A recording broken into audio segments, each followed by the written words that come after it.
Of course. Wow. Unfreaking real. That is not what I was saying when the sound was off. I was saying a different F word. Geez Louise. What is this? I've done everything now. I've done everything. I've got the new $90 hub. I've got things kind of spread around, so everything should have enough power. I have this on. This is the third cable this is on. The only thing I have not excluded now is the actual USB cable from this to the extender, because this is at the end of a boom arm. It goes down there, and then down on the floor, it goes to an extender to the other room. That is the last thing. And what are the chances some USB cable just flaked out? But again, I've recorded like 5 hours this weekend. Never a glitch. This was working 45 seconds before I went live. And then as soon as I go live, it stops. I'm at my wit's end. I mean, I don't want to buy a new microphone, but I guess I will. But how could it be that? I don't understand. But anyway, we're going to get through it somehow, folks. I've got you in my ear. You know what to do. Start, light the place up like it's the 4th of July. If I go silent, and I will fix it. Unbelievable. Let's see. Who has shown up today? Exacting Vampire, Kabuki Kid, Armor Sword, Head of Metal, Eclectic Camel, the Raren Orb, the Brenner 42, Cassand. I always want to say Cassandra, but it just says Cassand Miller, so I'm going to just stick with Cassand. Wesseloid, Scott O'Brien. Thank you, Scott A. O'Brien, my mistake, for showing up. And everybody else, welcome. So here's what's going on. Ali K plays, and I think I've said hello to everybody who's said something so far. I think I've scrolled all the way back up to the top. Yes, I have. And did my mouse just die?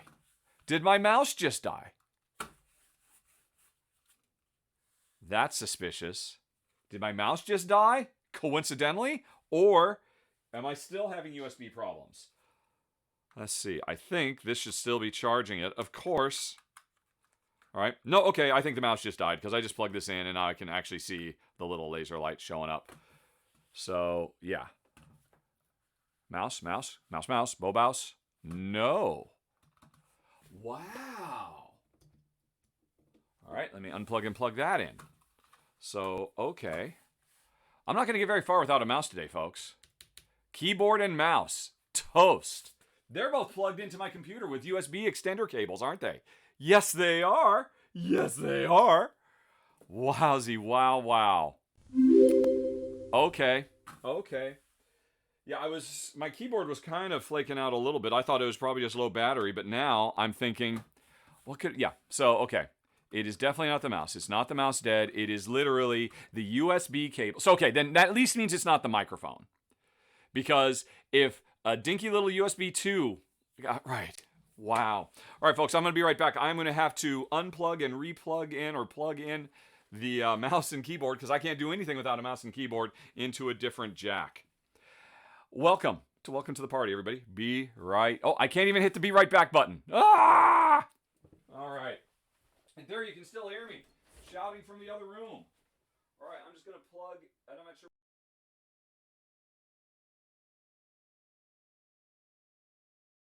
And then I'm going to come back, still shouting from the other room, or from the closet.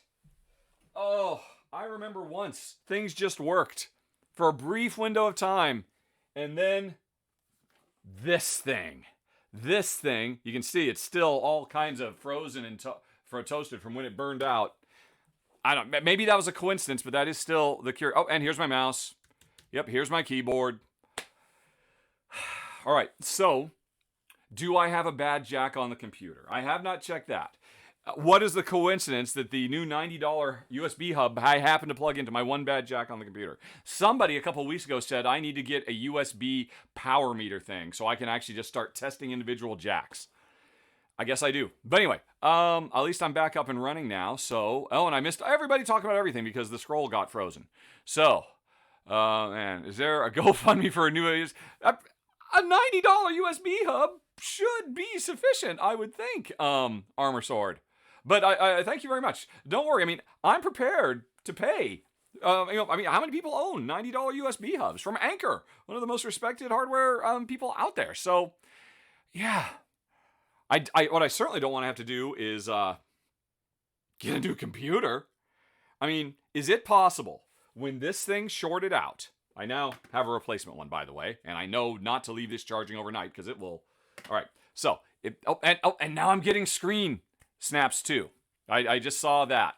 And again, I recorded all weekend long. Now, there's another thing happening right now, of course. I'm running 2 copies of OBS, and that is probably pushing my computer really, really hard. Let's look at Task Manager like we did before. Geez Louise. Well, for a second, it said my CPU was at 90%, but now it's normalized to 32% CPU, 62% memory usage. Both of them, OBS 1 and 2 are what's at 16% and 7%. Is it possible that my computer just can't handle this overload? I have definitely noticed that weird little band of flash sometimes when I'm recording, and I left Power Director, which is my 3D editor, running in the background, and I shut that down. What was the air horn for, Eclectic Camel? That's not the explosion, so I see sound in. All right, you're just trying to cheer me up with a well-timed air horn. Thank you very much. That was a few more bits that got us closer to unlocking another run-through. Oh, speaking of which, look at that. We are down to six more subscribers, and we will unlock an RVR for the month of February, so that's pretty cool. And by the way, folks, did you know that you can subscribe via your Amazon Prime subscription totally for free? You get discounts on merch, you get the cool little stream avatars down at the bottom of the screen. You get access to the secret words for contest entries, all kinds of good stuff. Alrighty. Yeah. So you know what? I have no use for green screen today, right? I don't need that at all. Let me disable green screen stuff because because that screen banner flash that happened, I want to know, is it that camera right there, or is it the green screen camera? So, because it's good to try and rule stuff out. So where do I do that? I come back over here, and I go into studio mode, and then I come over to my collection of stuff, and, and then I say green screen active, right, which is, and then I hide it, and it's gone now. Okay, and then I turn off studio mode because I don't need it. Okay, so my green screen is now gone. So if I see a flash like that again, I know that at least I know it's that camera instead of that camera that you can't see. You can see in your cameras. What am I talking about? So, right. Let's see what you folks are saying. Let's see what you got to say. Not feeling an audio delay. Pretty sensitive to that. Oh, apparently was somebody noticing audio? Yeah, the little visual tears bands go across Armor Sword. Those are definitely. It's either my computer is overloaded and can't quite handle all that bandwidth, and or it's a hardware glitch. I've always assumed it was a hardware glitch, but I've never. And you just saw one. I've been having these for 2 years now, if you watch. And I've swapped cameras around. I have literally bought replacement cameras. I have gotten replacement cables, and it just never stops happening. And it was with no rhyme or reason, which is why it's always made me wonder if maybe it's not the cameras, maybe it's not the cables, maybe it's just my CPU gets overloaded because, and there was another one just now. Oh, okay, and that's interesting. So, green screen is gone. It's you, camera, that is overloading. I don't know why that would be. You know what? What the heck? Where is my other camera? I'm going to unplug the other, because at no point today am I going to do any kind of overhead stuff. So I'm unplugging my overhead camera, that is normally for game stuff, because, hey, that was sending data back and forth along the USB. Let's see if less data is getting sent to that hub, if that will make things happier. We'll keep trying.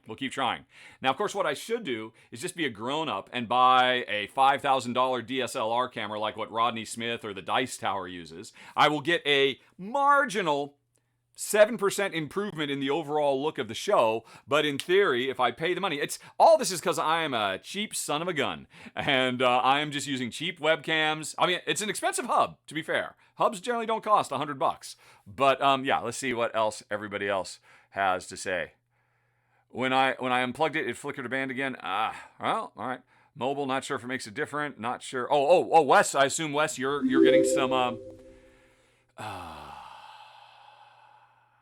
syncing issues. Apologies for that. Hopefully that's just you. Kabuki said it wasn't her, so that's good.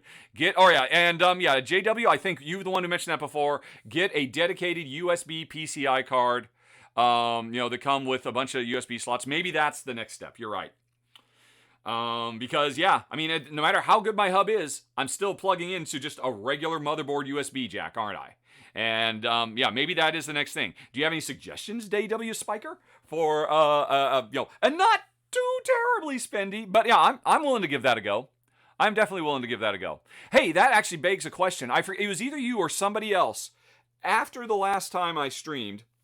Somebody during the show mentioned something about the fact that if I've got everything plugged into my motherboard, even my motherboard USB jacks aren't 100% reliable because, hey, if I've got 4 things plugged in, then they're all getting less power. I would have assumed plugging directly into the motherboard USB jacks means they've got infinite power. Is that not the case? Is that not the way it works?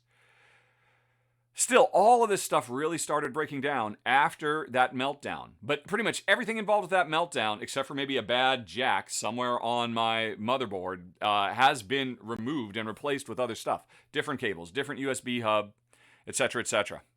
Let's see. What kind of microphone am I using? Asked Dungeon Sound System, as you would, seeing as that your name. It is it's a, what do you call it? A Blue Yeti Nano, which I'm very happy with. I really like the sound of it.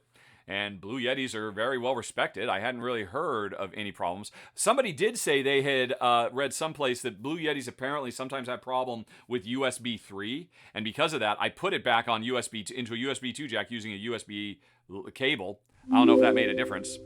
I mean, well, anyway, we could spend all day on this, but that is not why we are here today. We are not here to do, communal IT. I am running successfully. I haven't gone silent. The little glitches, they bother me, but they're not the end of the world. And what I am supposed to be doing today is recording my monthly run-through.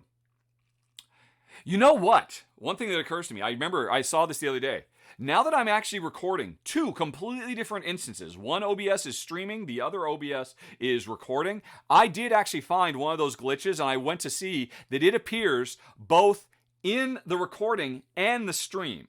To me, that implies it's maybe not a hardware overload because 2 different instances getting the exact same glitch at the exact same nano microsecond, it probably means it's more hardware streaming in rather than overloading my CPU. I would assume that's what that means. I am really now, JW, thinking you're right. It's time to bite the bullet and just, I used to build PCs back in the day, back in, 486 Pentium 1 time frame. I used to know how to put all the stuff together. So I'm not really afraid to, get a PCI card. And you're right, maybe that's the next step. Maybe these hubs are just no damn good, no matter how much I pay for them. And apparently JW says, hey, they're only like $20.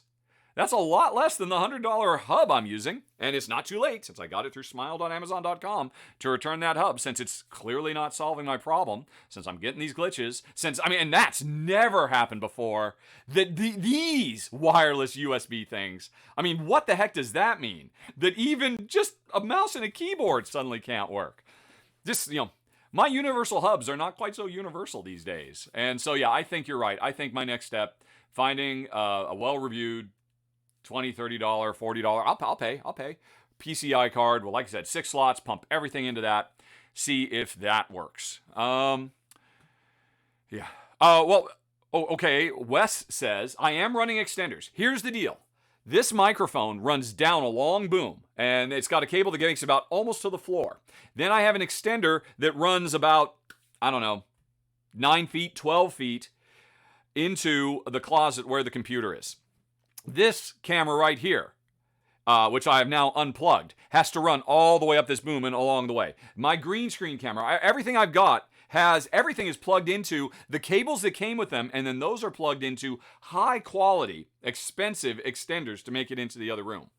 And in fact, this camera and that camera are plugged into USB 3 cables that are actually powered, that actually have power sources. They have their own power jacks. And then they're plugged either directly into the computer, directly into the motherboard, or into another powered hub. So I feel like I got power up the yin-yang, up the wazoo for days. And yet I still keep getting all these glitches. Anyway, though, let's see. Those are my problems. You're just here to hear about games. And I'm not giving you the goods, because here's the deal, folks. At the end of every month, I sit down for an hour or so and just record myself going through a PowerPoint of every game my wife and I played over the preceding month. I used to do it and then upload it that same morning. Nowadays, I'm recording it a day early, streaming it to you folks, and then it'll go on YouTube on February 1st. But you get to see it at the end of the day, because I'm recording in one, and it's just giving me more an opportunity to have more content on stream, more back and forth, and of course, more opportunities to pull my hair out when you turns out to be not so universally applicable to me. Alrighty, still getting screen care with both cameras unplugged. Yes, correct. I'm noticing that as well. So there is very little data now being channeled to that computer. This camera, which is recording at 1080p. This microphone, and a wireless mouse and keyboard. Oh, and this thing that I just keep around for power. For when these things, go dead. So there is very, very, very little bandwidth pumping into that computer. So it definitely cannot be my CPU overloading. But yeah, the little glitches, they give me character, right? As long as the sound doesn't drop out again, I'm not too terribly bothered. I got no sound, I got no show.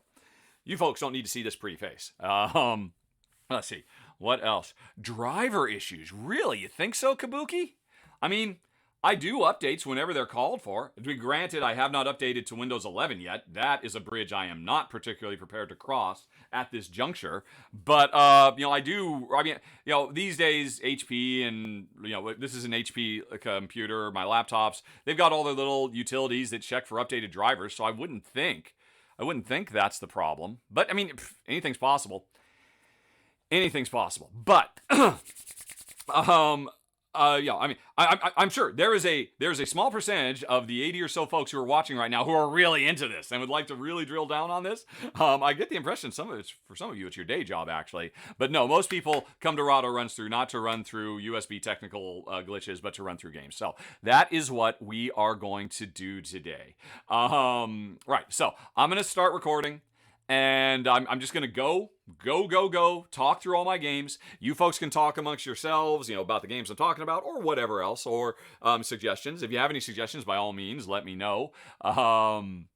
Because one thing is that after I'm done with this video, either tonight or tomorrow or the next day, I will actually go through the entire chat log. Because when I get going live, and I'm missing a lot of good chat right now. Everybody knows that a couple days after we do a live stream, you might get a note saying, hey, thanks for that. That was a really good suggestion. Or, oh, I'm sorry, I missed your question.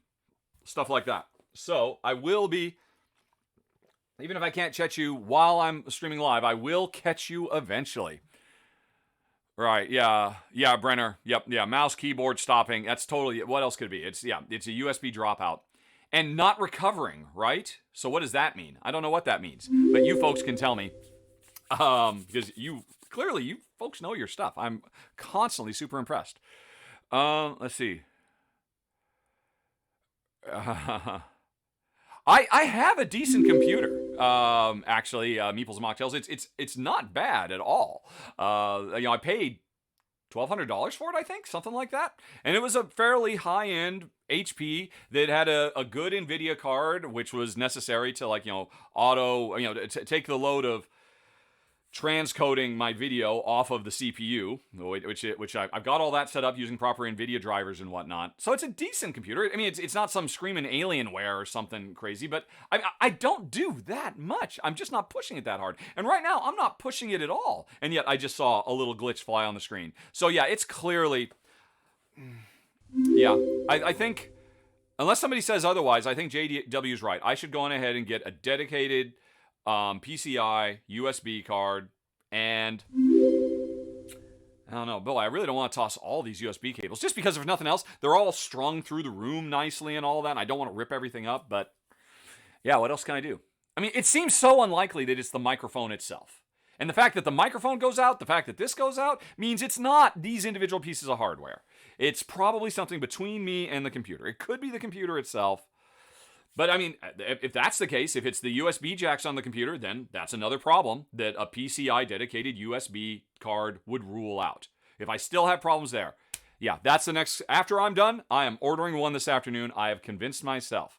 What are you saying, Scott O'Brien, about dirty, dirty power? It's the only thing that sound effects. What do you mean, dirty power? That doesn't sound savory at all.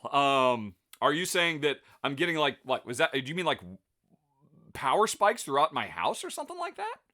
I guess that's possible. Right. Kabuki asks, do I use a good USB? I don't know what you mean by that, Kabuki. What's a good USB versus a bad USB? The USB hub I'm using is an Anker $90 hub, highly rated. Anker, everybody loves Anker, A-N-K-E-R. So I'm using all the good stuff. And like I said, that camera is using a very expensive. That camera that I'm pointing at right now that is glitching every once in a while is using, I think it was like a $60 or $70 powered USB 3 cable plugged into Anker. Actually, that one might be plugged directly into the motherboard. Because that's what I'm not 100% certain about. I mean, again, I had this question earlier. If I plug everything into the motherboard, does that mean things start suffering as a result? Again, it doesn't matter. I'm going to get the PCI card, which I assume, if it's got 6 jacks, it can handle 6 things. You keep pulling me back in with your very, very good questions and your definite willingness to help, and I so appreciate everybody. Right, let's see. Loud noises. Hello, I don't believe we've met. Hi, I'm Rahdo. Occasionally I talk about games, but these days it seems like I mostly talk about USB connection issues. You've had a problem with your motherboard power management, changed your RAM profile from, I am not overclocking or anything like that. I can't imagine a USB comes. I mean, I could go into the BIOS and look. I can't. Why would a USB, just a standard, bog standard HP Pavilion or whatever it is, come overclock? That seems very unlikely. Asphyxion, thank you very much for subscribing. Getting closer and closer and closer. Oh, and by the way, I should say, not that you're necessarily here. Thanks also to El Crosso, House of Jamfu, and Pruidor, and G8 Grim, all of whom had subscribed just for the heck of it in between the last streaming and now. You're all getting us closer. Only 5 more to go until we unlock an RVR. And I'm thinking the next RVR, I was originally thinking it would be Dixit Stella, which I still really like the idea of, but there's a new game coming, which is coming on which the Fantasy Flight is sending to me, and I'm like, no, don't send it to me, and they sent it to me too late anyway. It's a 3-player minimum game from Core Kenichiya, and it's about one player is the prosecution and the other players are the defense, but apparently it has more to do with memory than it does with legal proceedings in this court case. And that sounds really, really cool. I can't play it with just Jen, but it might be something to play with Ruel and you, the audience, if we unlock the next RVR. So that could be pretty cool. We'll see how it goes. Alrighty. A good uninterrupted power supply? Interesting. I certainly do not have one of those. So that is to the point brought up earlier that maybe I literally have, quote, dirty power in my house. And so I assume a good USP or UPS can intercept dirty power and clean it up. Is that the conceit? I'll buy that for $1. Sure, why not? I'll try anything at this point. This is crazy. Crazy for feeling so lonely. All right. Okay, I think... Why did that Streamlabs thing have a ampersand? Why did that bot suddenly start working correctly? I'm not going to worry about that. Why is it saying ampersand? Why is it saying, not ampersand, percentage sign? Why is it saying that at all? Well, I'm in the process of switching away from Streamlabs over to Stream Elements anyway. I just need to get back to work on that. So many things to do, so little time. Let me just plug myself in one more time. The important thing is, I've gone for quite a while now. So now that's interesting. Because this has happened several times now. The audio is fine, and then I go into the countdown mode. At which point, when I'm in that countdown mode, I have disabled the microphone basically, and then as soon as the countdown goes off, the microphone comes on. I think no, that's not what happens because now that I'm doing 2 things, the microphone's active the whole time. So just the act of switching, that shouldn't be it. Well, anyway, Brenner, thank you for showing up. I appreciate your feedback. Everybody, Eclectic Camel, thank you for subscribing. One more to go. One more to go, and we get an RVR. Very exciting. Good vibes. Good vibes to Brenner42. By the way, everybody, you all have access to a Good Vibes sticker. It doesn't cost you anything if you'd like to send me some good vibes every once in a while. Alrighty. Let's see.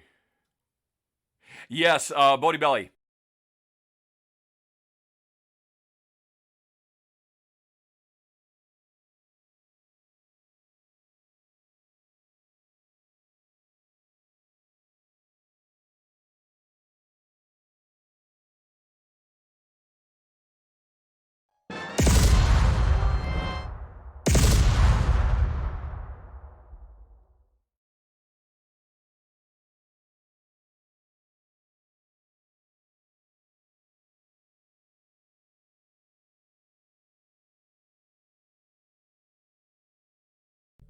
Okay. Thank you for the well-timed explosions. That's just out of the blue. I mean, yeah, something totally random like that.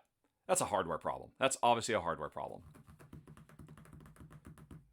Thank you, Bodie Belly. And yes, as I was saying, Bodie Belly, you're right. If you subscribe to Prime, you have to do it every month. That's one of the reasons. I think it's almost like maybe they do that to get us, the streamers, to keep reminding people about it, because we know it's always canceling out. And then that means we get more people, and Twitch just wants people subscribed. I want it because, hey, every time you subscribe with your Amazon Prime account, I get $2.04.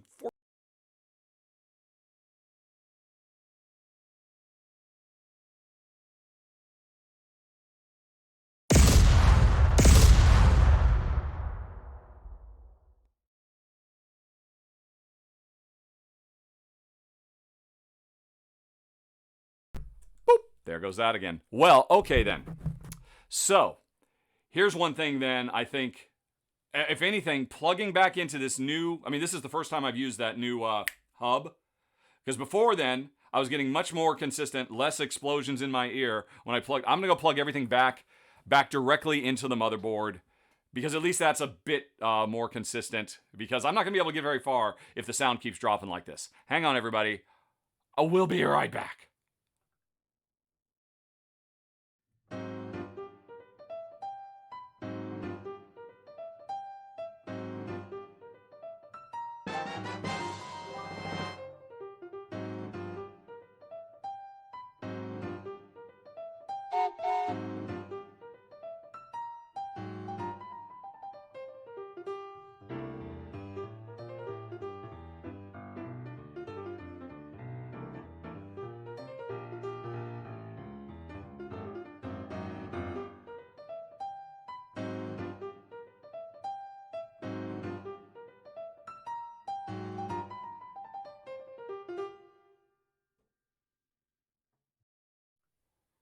Okay. Whoa, of course. Ha ha ha. Yeah, okay. So, obviously I unplugged the camera and then plugged it back in. Clearly the camera didn't like that. So now I have to go into OBS and kind of kick the camera in the can. Let me go ahead and do that. Let's see. Of course it doesn't like being unplugged and replugged in live. Right, where are you? You are here, and then I can find face camera, and then I can go into properties, and then I can say deactivate, and then I can say activate, and here we are. And every time I start these cameras up, you can see the color for them is all kinds of wiggity-walk, but I've got a batch file that I then run, which normally you don't see me running, that fixes that. Boom. Okay, in theory, I am back and better than ever, right? Hey, everybody, you still here? Have I lost all of you? Wow, more of you are showing up for all the USB shenanigans. That's appreciated. Thank you. I could definitely use the support in my hour of need. Oh, and look at that. We hit, at some point, no doubt because you are taking pity on me, we hit 150 new subscribers. Hoorah. We have unlocked the another RVR. That calls for an air horn, I believe. Yes, it does. And let's see, what else can I subscribe with? Or yeah, let's hype up that too as well. Yay! Okay, so sometime in February, Ruel and I are going to make the time to try to do an RVR for you. If new subscriptions come in, don't worry. It's not like you're wasting them. Those will wrap around to start unlocking a March RVR. So, yay! Oh, and thank you, Sea Otter, for cheering 7 bits. Oh, what else have I missed while I was gone? What happened? Alrighty, let's see here. Scrolling back up here. Oh, that's Fixian giving away subs. Thank you. Oh, we must have a hype train going, I guess. Boy, you folks are more on it than I am at this point, because nothing like a hype train when you have to literally shut the entire stream down and reset all your hardware. So that is interesting. I did see a little bit ago, I saw another glitch. So the glitches are still happening. And now this is everything plugged. And actually, this camera, not plugged in at all. This camera, I will physically unplug it. 2 of my cameras not even remotely plugged in. Only 1 camera, 1 microphone, and a wireless keyboard and mouse. And that's it. And if my computer can't handle that, I got problems, y'all. But hopefully a PCI dedicated USB card, as per JW's suggestion, will cure all my woes. But for now, it is time to start recording. I've been doing this for 30 minutes, jibber-jabbering around. So let's just make sure, is everybody okay? Let me just go on ahead, take one last look. Hey, everybody. Oh, 42 bits. Thank you, Prikra. The USB show with Rahdo. Yeah, exactly. I mean, who needs board games? It's just every week, let's hear about Rahdo's ongoing battle with Universal Serial Buses. That's what USB stands for, I believe, right? I'm pretty sure it does. Let's see. Alrighty, so it looks like everything's fine. Yeah, so, all right. Now, let me just remember if I know how to do my job. Is PowerPoint still running? Yes, I've got his queue thing, or him queued up. Is Shay queued up? Hey folks, so I played 3 games. In theory, games you should be able to hear that. In addition to me, I'll shut up when I'm actually doing him. Steam. This is one of those I can games go that between slides. Spoiler alert: Shay played Imperial Steam, sending resources and he across played the Seas board of Havoc, etc., etc. Classic. So that's board all gamey set board up, games. working okay. And I think That's it will ready appeal to go. to classic board gamers. And then I can switch over to me, and then Shay says bye, and then I can keep going. And yeah. Oh, right. Oh, and sponsors. Make sure the sponsor things are set up. Hey, everybody. Fun and games, blah, blah, blah. And welcome. Yeah, okay. I got all my cues skidooed. I am ready to go. Yeah. Shay was talking over, but don't worry. When I get to that, I just shut up and let Shay talk. Shay just, a couple days ago, a few days before the end of the month, he just sends me a little, a QuickTime, or not a QuickTime, an MP4 file. Her success, says the train. Oh my gosh, the train was on screen. I totally missed it. Oh, I forgot I was playing her with a hype train, a physical train, and I totally missed it. Oh, shucks. Oh, well, I'll catch it in the, upon future reviewing of this show. Did it work, though? Were your names in the train? Oh, did the words January Roundup pre-show cover up the train so nobody saw it? Because when you're submitting, when you're helping the hype go, you actually get your little avatar in little windows in the train, and I totally blew it because I bet it was covered up by that. Because I suck so much. Duck of Death says there were, in fact, people in the train. So, all right. Well, I'll catch the train. The train has left the station. Last train to Clarksville has gone, but I'll go check it out later and see if it works. It should have also made a little toot toot sound and all of that, but obviously I was too busy falling apart. Should be in a different spot. Yeah, I think so. I think you're right, Kabuki. I mean, I like it here. And actually, I'll be honest, I kind of like all your avatars just kind of peeking out from behind it and walking around. But yeah, I don't know, maybe it is time for a different layout. But regardless, it doesn't matter. It's going to be gone now because we are no longer in the pre-show. We are in the show. So that goes away. And yeah, I'm still just I just saw another one of those glitches, which means, let me know, folks, when you boom, and I will stop and fix it. And then I will continue doing my top 10. And if I weren't doing this live, everything would work totally fine. Because like I said, I filmed for probably like 6 hours of stuff this weekend and had no technical glitches at all. Wow, that was a really big one. Is there anything else I can do? No, I'm just gonna have to live with it. We're doing it live, so we'll just make do. Alrighty. And happy birthday, Ruel, wherever you are. Also, wish everybody wish Ruel. Where'd my Who's-Majig go? If you see Ruel just walking around the streets in Southern California, just walk up to him and say happy birthday, and then walk away and don't explain yourself at all. Because that won't strike him as strange. You won't be freaked out that just random people on the street know his birthday. Okay. All right. Okay. Yeah, wow, those glitches. Jeez Louise. It's glitching more than normal. Frick. Oh, this drives me nuts. But, all right, there's nothing I can do. I'm here. I'm going to record it. It'll be a little glitchy. It's fine. Nobody ever notices anyway. It'll be fine. And I'll just have to fix sound when it goes again. Because it seems like at this point, it's fait accompli. It will, in fact, go. It's unavoidable. It is my density. My destiny. Okay. I did. Kabuki, you're right. I rebooted my machine before we started. That is on my checklist of things to do. And now that we're going, I cannot reboot. I would happily do it again. I am an obsessive rebooter. Alrighty. But anyway, so I'm turning on the little note saying that if anybody shows up late, I can't really chit-chat with you and all that, so apologies. Wow!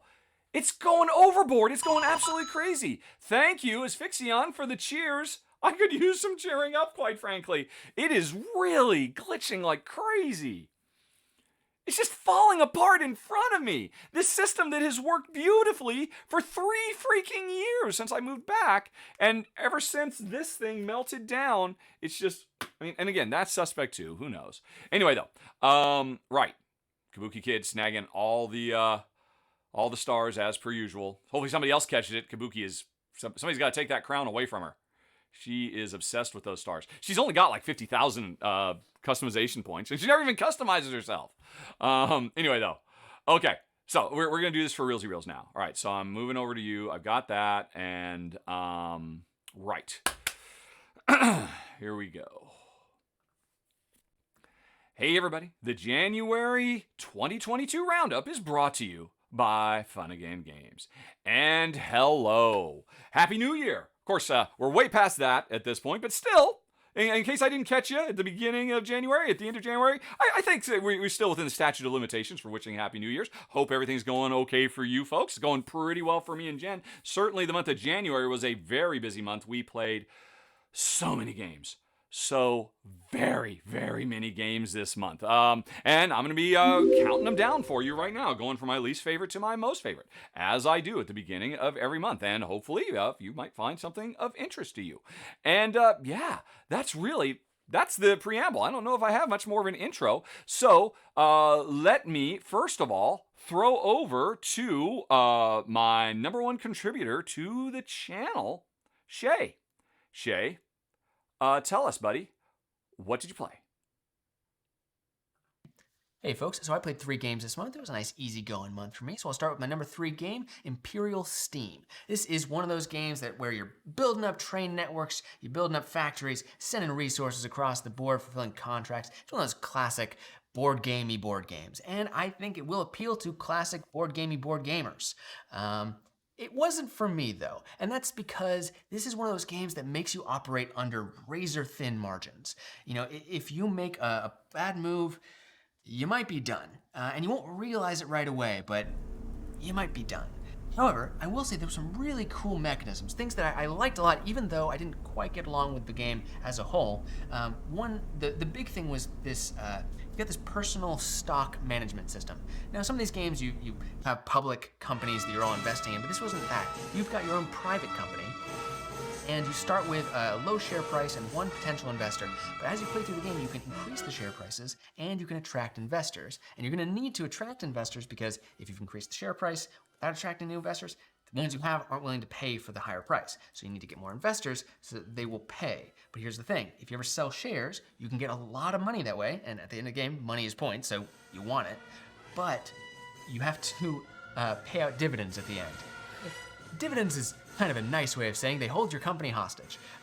What happens is, for every share you sell, you might get a big payday, but you'll also lose 10% of your total income at the very end.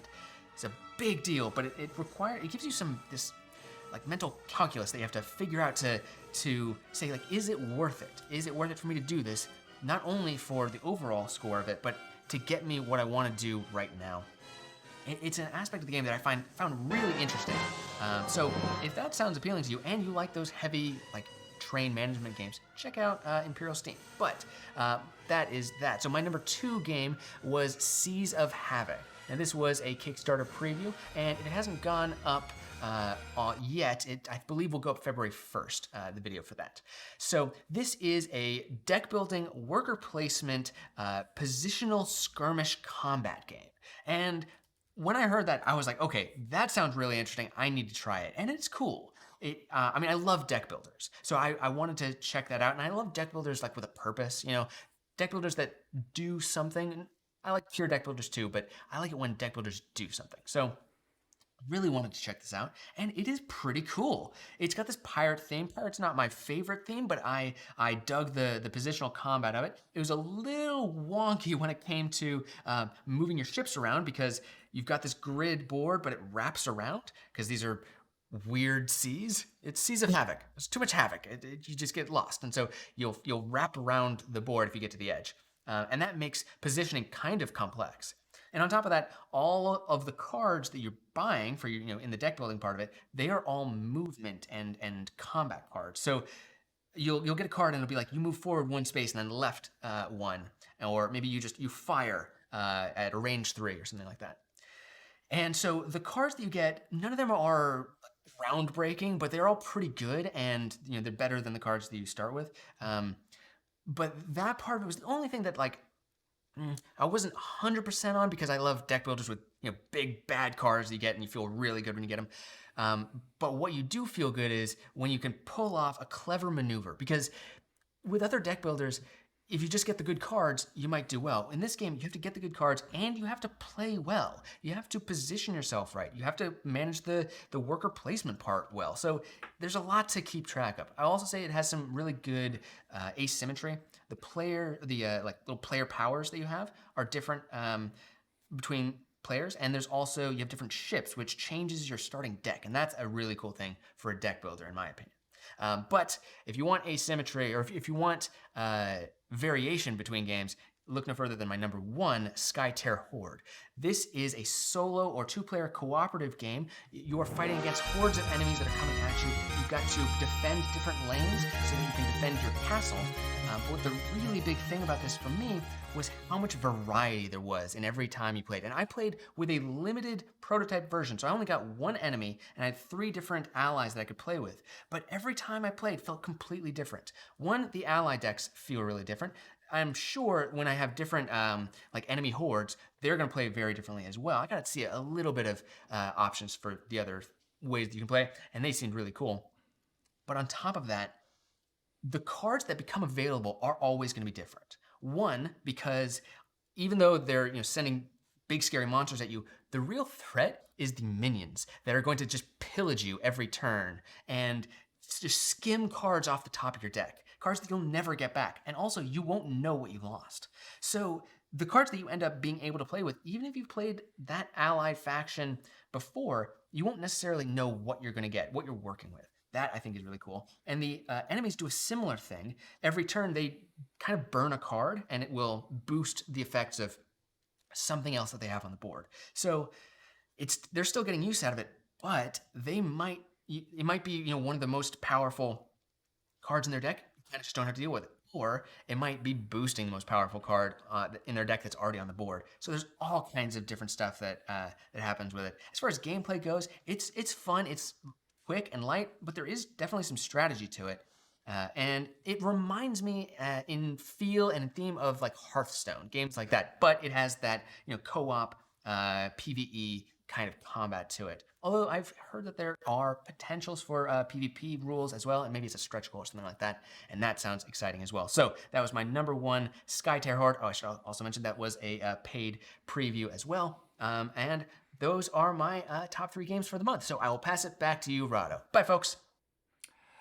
I gotta say, before I go on to my list, a huge thank you to Shay, because I was originally going to be trying to do a run through this month of Imperial Steam myself. My wife and I, we played it in December, and our brains literally just melted out of our ear holes. It was so big, it was so robust, really brilliantly designed, but oh my gosh, so incredibly punishing that I called up Shay, or I wrote Shay, hey, how would you feel about doing this in January? It's a train game. Everybody likes train games. And he said, sure, no problem, Rahdo. And then I cackled gleefully to myself because, oh my gosh, that is a big, big game, but a brilliant one. And thank you, Shay, for stepping up when I was not ready for prime time on that. But that's Shay. We've got a little bit more to talk about because specifically, Ruel Gaviola, who is my co-host on the weekly R&R show, actually did a run-through of a game that's on Kickstarter right now as well as a paid preview for Skate Summer, and he did a great job, I think. Really captured the feel of this very, very sharp push your luck game. You know, it's a competitive, basically Tony Hawk, the video game, the board game, and it so captures the feel of, I'm going to embarrass myself if I refer to ollies and hanging 10 or whatever all the cool moves are these days. Because as you try to play more and more cards to do more and more tricks, you come that much closer to busting and face planting and all that. So what you're trying to do is play tricks that balance on the left side or the right side of your board to minimize that chance of, crashing out and losing all your progress as you just build your skate meter up. Really sharp, very clever. Ruel had a great time playing it, and I was really happy with the results too. So we had that. But now, those out of the way, I'm going to talk about a whole bunch of games Jen and I played. It's going to be in countdown form, starting with our least favorite, ending up with a new game of the month. So let's get to it, starting with my number 23, Star Clicker. And I should say, this is a very clever little game for families, especially for kids. I really do think this game is designed with kids in mind, which is why it comes in so low for us. Really clever design, but just doesn't a good fit for me and Jen. At its heart, the story of Star Clicker is that we are a bunch of kids, literally a bunch of kids, whose parents have gone off to save the cosmos, and now aliens are invading our planet, and we have to protect the planet, and we don't know how to fly these starfighters. So we just jump in and literally start pushing buttons on the console to see what happens. And it's a memory game, because every time you push a button, you get to flip it over and see, oh, this makes me shoot to the east, or this lets me move north, or this lets me duplicate some other button. And so over time, as you push more buttons, you find out what is it you're actually trying to do, and what you're trying to do, or how can you do what you're trying to do, which is fly around and shoot the onslaught, the constant onslaught of more and more alien ships that are getting closer and closer. But we're also flying around the area around our planet, trying to find these evil satellites that are jamming communications.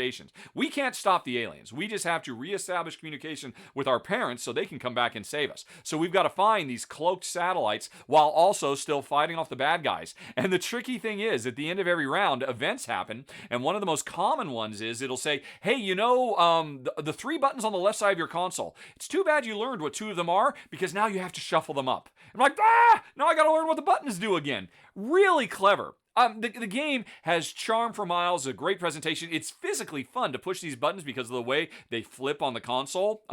Really nicely done, but a very, very lightweight game. I could definitely see playing this with kids or, parents having a good time, family level. But for hardcore gamer geeks like me and Jen, love the idea. And the implementation is sharp, but it's just a little too lightweight. We needed some fancier moves we could pull off that we're trying to learn other than just, zipping around and shooting aliens. And so it comes in at number 23, Star Clicker. Then we go on to number 22, Zorro, the dice game. And this is basically Yahtzee with a Zorro theme. And I don't say that in a bad way at all. It does it very, very nicely. You got all these really cool custom dice. At the beginning of your turn, you pick one of several missions that are on the board. And they say, okay, well, you've got to, stop the bank robbery or rescue the kidnap victim or whatever it might be. And it shows, you got to roll these particular dice. You take your dice, you roll, you set some aside, you re-roll, you set some aside, you re-roll. Hopefully you got what you wanted, in which case you get to complete the mission and you get new equipment. Because we're not Zorro, we're competing to become the next Zorro because Zorro is retiring. And so over the course of the game, you get all kinds of upgrades that give you more dice, let you manipulate the dice, all kinds of fun stuff. The coolest thing about this game by far, which I think would make it a lot more interesting at a higher player count, is when I'm about to start a mission, I can see with my dice, I don't think I have a very good shot of it. Other players around the table can say, hey, I'll help. And if I say, yeah, sure, then they will come on and I get extra dice and rerolls and other stuff with them helping me. And it ups my chances of completing the mission and getting new equipment. And then the nice thing is they get something nice too. Not as nice as what I got, but we definitely found this to be the most engaging element of the game. That even though we're competing, racing to become the next Zorro, we often were in a situation where we wanted to help each other. And I could see this being, if there were 3 other players around the table and everybody's, well, okay, I'll take your help, but not your help because you're clearly winning. So if you get a little bonus by helping me, then we're both kind of catching up with you. I think that's going to be a lot more engaging. As 2-player, it was nice, but it didn't have that much of an impact. And so I really think Zorro the Dice Game is going to be best at higher player counts. But if you like Yahtzee and you're looking for a nice thematic, again, family weight game, you might want to check it out because it's very, very sharp. Number 22, Zorro the Dice Game. Then we go on to number 21, Happy City, which is a very sweet, charming little, you could call it my first city building game. Because, you guessed it, folks, this is another game that is very, very lightweight, great for families, great for new novice players.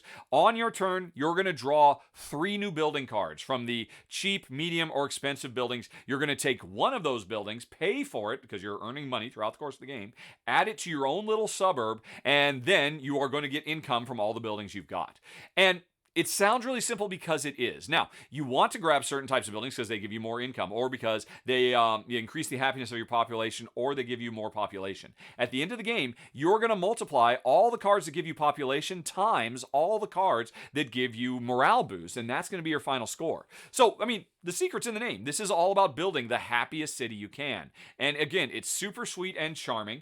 There's a little bit more depth to it because there are some cards that are out that require you build certain combinations of things. And everybody's racing towards that. So everybody can see that, oh, well, if I get a few more of these, and you can look on the backs of the cards. There are 3 decks you can draw from, and you can see what the likelihood of card X, Y, or Z is going to be. So you can take informed guesses, and as you get more and more powerful, as you get more and more income, you want to go for the heavier, more expensive buildings because they're going to bring more population. They're going to help people more. So it has a nice little arc. It's really sweet. Jen and I, we were able to finish a game in this in under 15 minutes, and and there were some nice little decisions to be made along the way. But again, oh my gosh, this would be perfect to play with my niece and nephew if they were ever visiting. A wonderful gateway game. If you're a hardcore gamer geek, it's probably too lightweight for you, like it was for me and Jen. But I can honestly say, did enjoy our time in Happy City. Number 21. Then we go on to number 20, Pocket Detective.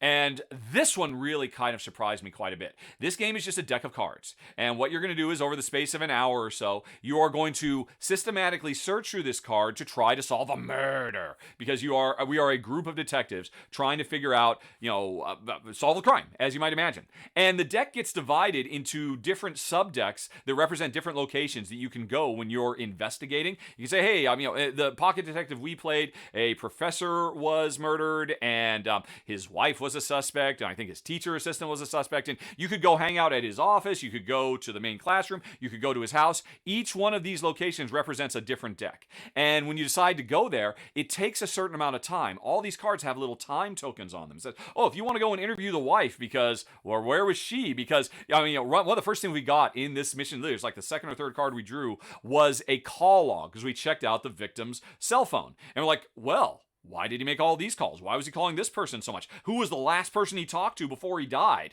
So that gives you some interesting leads that feels really thematic. And we did feel like detectives. And, one of the first thing that happens, again, it's not a big spoiler, is the autopsy, the office says, hey, it's going to take us 7 hours. So you don't get any information about the autopsy until 7 hours have passed. And hours pass whenever you flip over one of these cards and interview people or search for clues or whatever it is. So I was really surprised. I expected this was going to be like a really simplistic little game, but there are really nice mechanisms layered throughout. The passage of time, and there's a lot of stuff to keep note of. I mean, this was a bit more. I mean, I'm not saying this is as heavy as a Sherlock Holmes consulting detective, but it was a lot more than I expected. It was an interesting case to try to solve. But the passage of time as something that we had to be aware of, and then being able to visit and revisit areas, it was beautifully done. So if you like working on a cooperative puzzle, trying to, if you want to be Columbo or NCI investigator or whatnot, this game delivers on that fantasy really, really nicely. The only reason it comes in at number 20 for us is, at the end of the day, neither my wife nor I are that into solving mysteries. We used to be at one point, but we've kind of, it's really not a thing that engages us quite so much anymore. So while I believe this was a beautiful implementation. I mean, Portal Games has a bigger game called just Detective that is big and long and takes, tens of hours to complete. This crams all that gameplay into a tiny, tight little fun package. It's just beautifully designed. So if you like solving crimes and you've got an hour to spend, it's not going to cost you much to check out my number 20, Pocket Detective. Then we go on to number 19, Hike.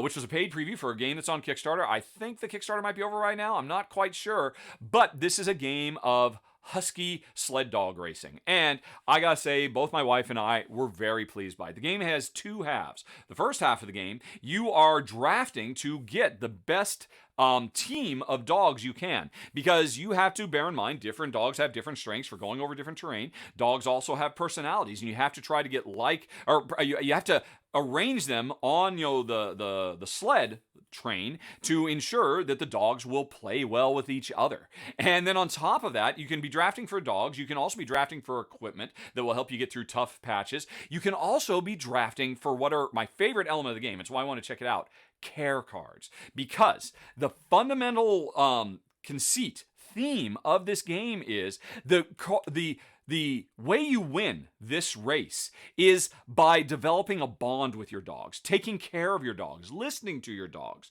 developing trust with your dogs, because those care cards are the most important thing in the game. They are an incredibly valuable resource, because the second half of the game is this pretty straightforward race where over the course of the drafting, you discovered more and more of what the weather was going to be like, what the track conditions were going to be like, and you're drafting with that in mind. Once the race starts, you are leveraging the strengths of all your different dogs every day to try to get as far as you can. And then at the end of the day, your dogs are tuckered out from a day of racing. They rest overnight, and then the race continues on the next day. And you just get closer and closer to the finish line. The thing is, if you spend care cards, that allows you to get a little bit more. The dogs are like, oh, I trust you. I'm going to go even harder. And so you can get like a little bit of extra far from day to day, so that when you start the second day, I'm in a position where, oh, this dog is going to be perfect for this. If I couldn't have gone those 2 extra steps, I was not going to have a good start on the second day.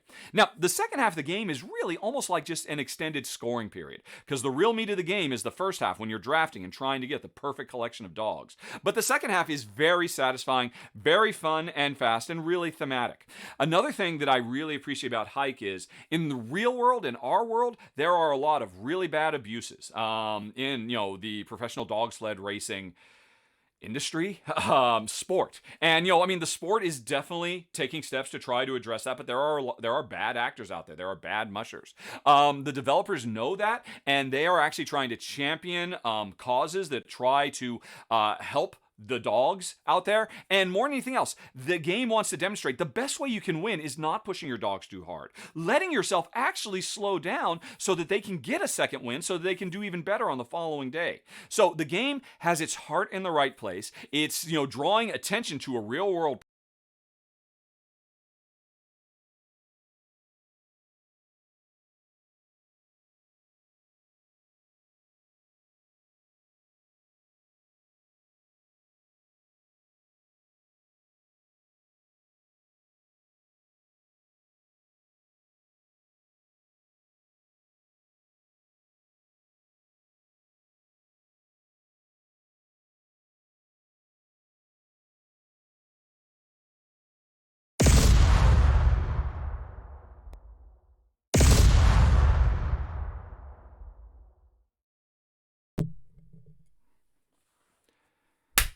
Oops, sorry folks, I'm having some technical difficulties recording today. I think I just lost sound for a second. But what I was just saying is, I'm not quite sure when it dropped out. I think the game is a great gateway style game. I think families will love it. The dogs are awesome looking. There's some interesting decisions to be made, but it's not too heavy. A little bit more lightweight than what Jen and I were looking for, but still a fun card drafting game. My number 19, Hike. Okay, then we go on to number 18, Camp Pinetop. And this one really surprised me. If the next time I am going to do a top 10 surprises, I think I might put Camp Pinetop on the game, because at first I thought this was going to be another really simple, lightweight game. It kind of melds the card drafting of Ticket to Ride, because there's a bunch of cards out there. You're trying to collect the right collection of cards in your hand, not so that you can lay track on a map of somewhere in the world like Ticket to Ride, but instead so you can spend these cards to move around a forest around Camp Pinetop, because we're a bunch of camping kids trying to complete merit badges and all of that, and we need to get the right combination of cards. And wild cards are great, but if you take one of those, then you can't take a second one. Again, the card drafting feels very Ticket to Ride-ish, and it's very nicely done. In fact, actually, it's kind of an improvement over Ticket to Ride. I think it does it better.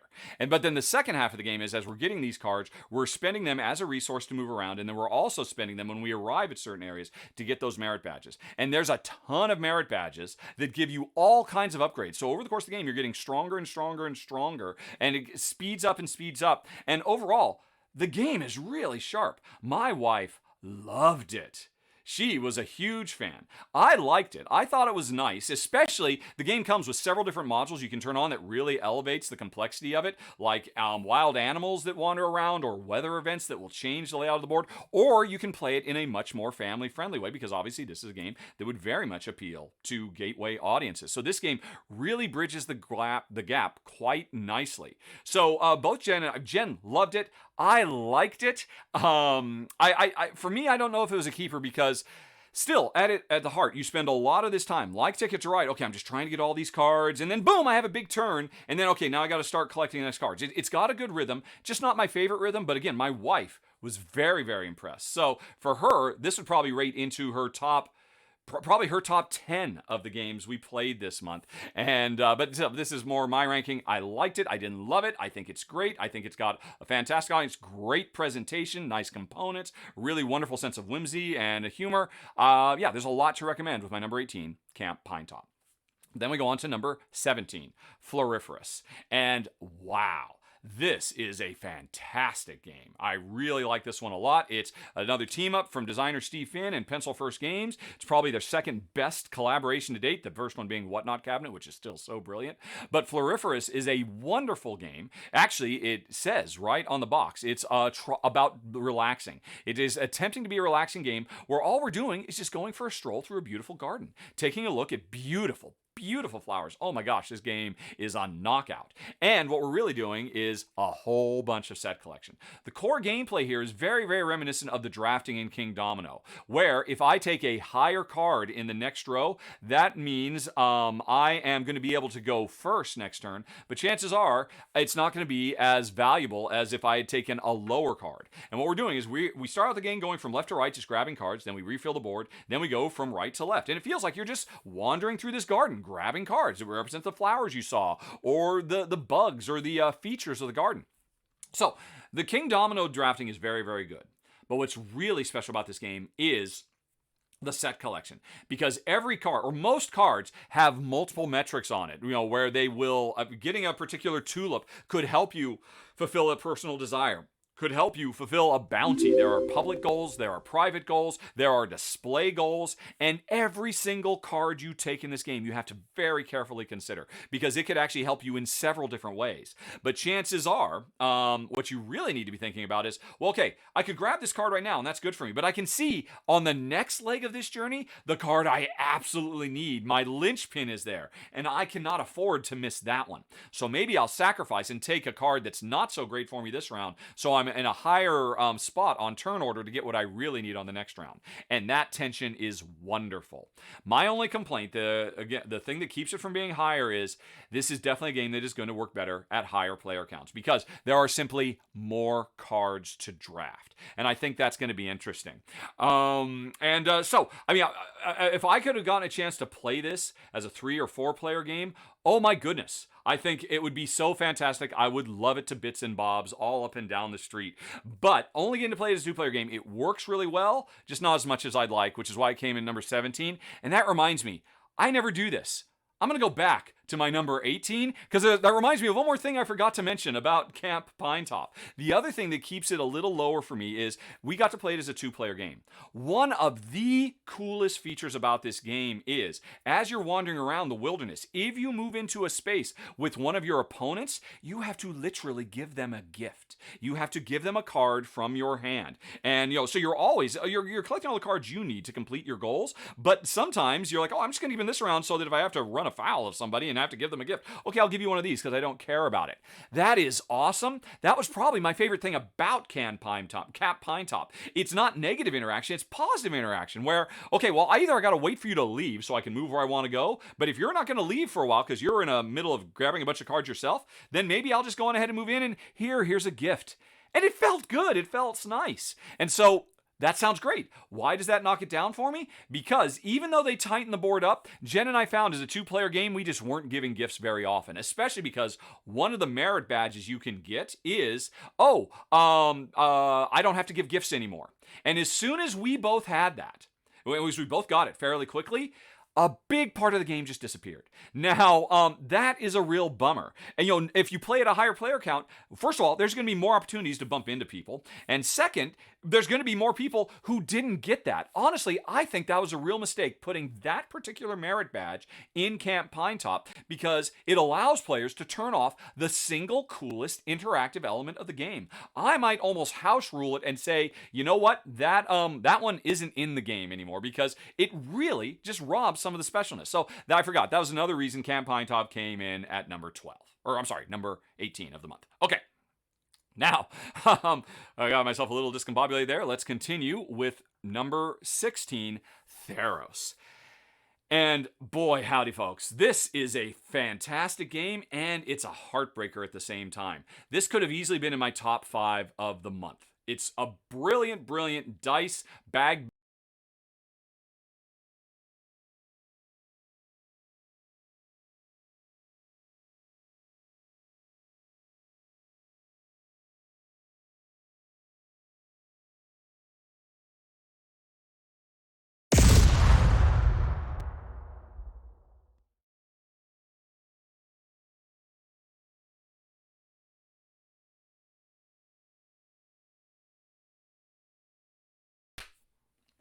Well, that's fun. Hey, you know what? Let's stop for a second.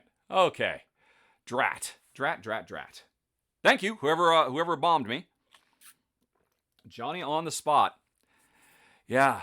And, oh, man. I like doing this live.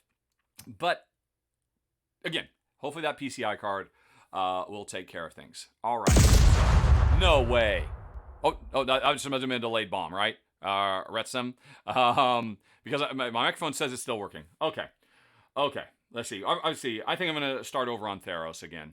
But since I've stopped for a second, let's just check in and see how everybody's doing. Thank you, Kezardrix and Meeple Siquist for subscribing. That is very much appreciated. I'm starting to work on the next RVR.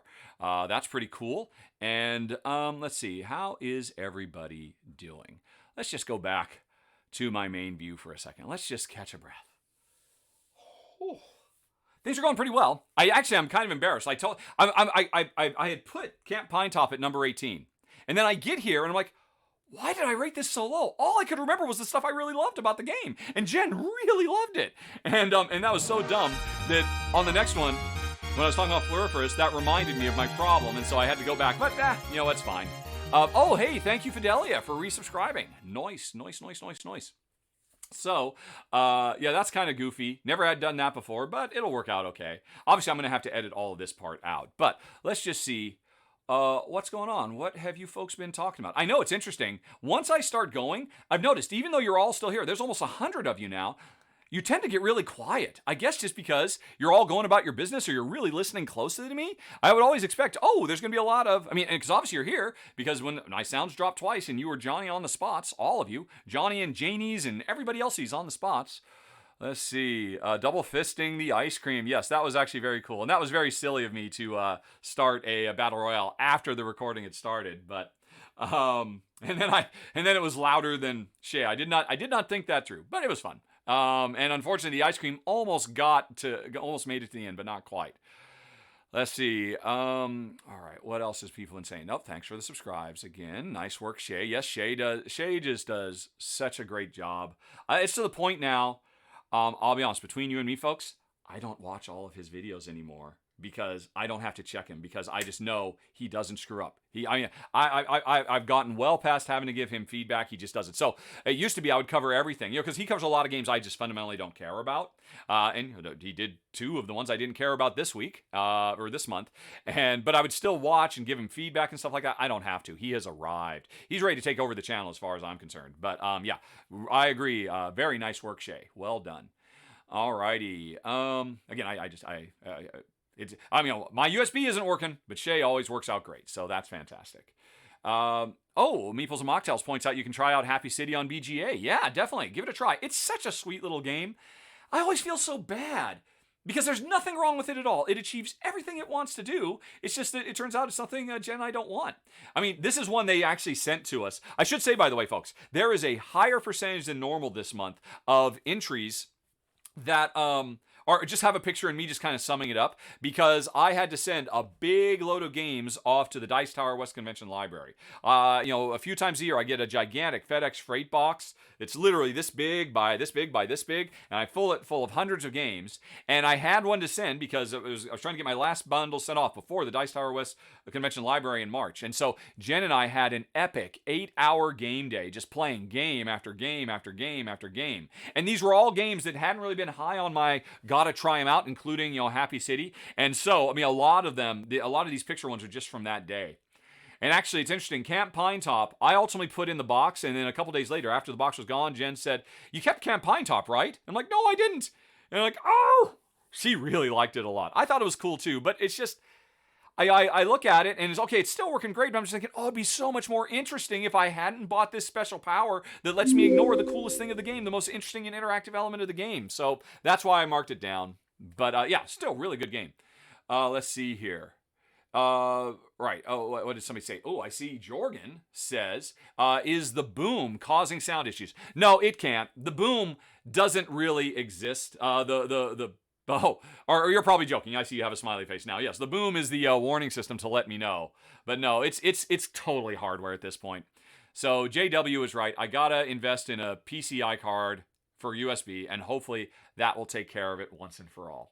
And I think JW or somebody else also suggested I get a USB power checker or something like that. I really should look into that too. I was just kind of hoping getting the new hub, everything would be fine. I recorded this weekend for 3 or 4 games. Nothing went wrong. I thought it was great. I get live and it all blows up again. But you folks are here to keep the train on the tracks, and I very much appreciate that. Let's see, what else have we got? Rahdo runs through retirement. Oh man.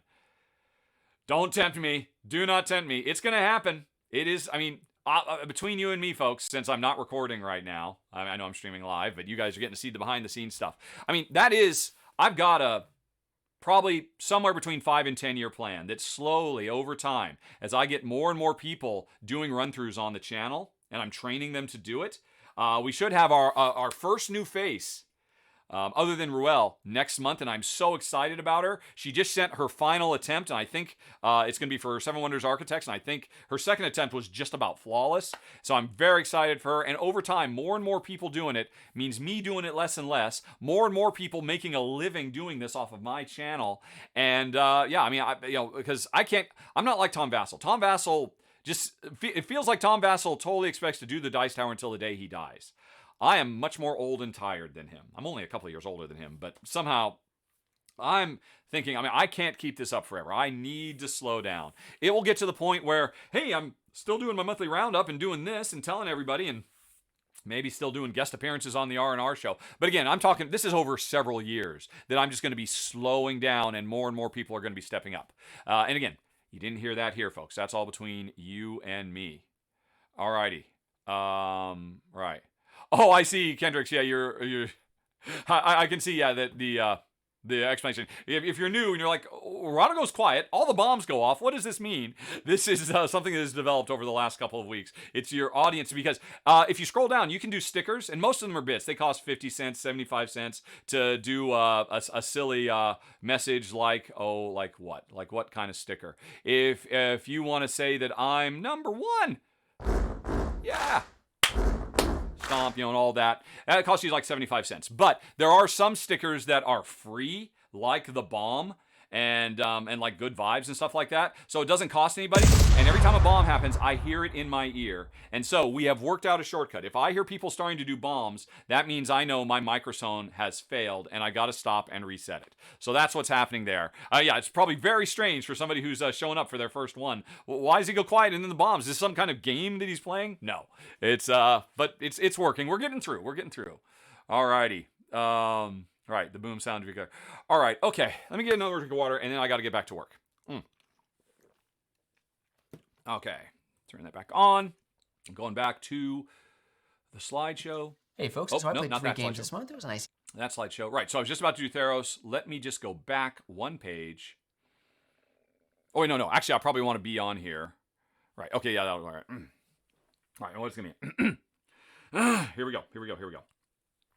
Rrr.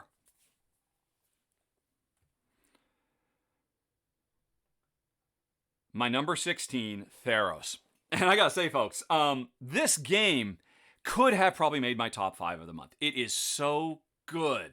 There's so much I like here. This is a bag building dice worker placement game set on a steampunk alien planet where we are investing in infrastructure, making all kinds of hires to get access to special powers so we can manipulate our dice to do worker placement stuff so that we can mine stuff from this alien planet and convert it into victory points. All the while, every round, there are going to be disasters that are befalling us that we know what they're going to be. We have to prepare for that, or we just have to take it on the chin because we're too busy doing other stuff. And of course, all of this is driven by the dice we roll that we pull out of our bag, and different colored dice let you do different stuff. And sometimes the dice will be awesome. Sometimes they'll say, nope, you got to come up with another plan, and it all works wonderfully. This is such a sharp game from publisher Spielworks, if I recall correctly.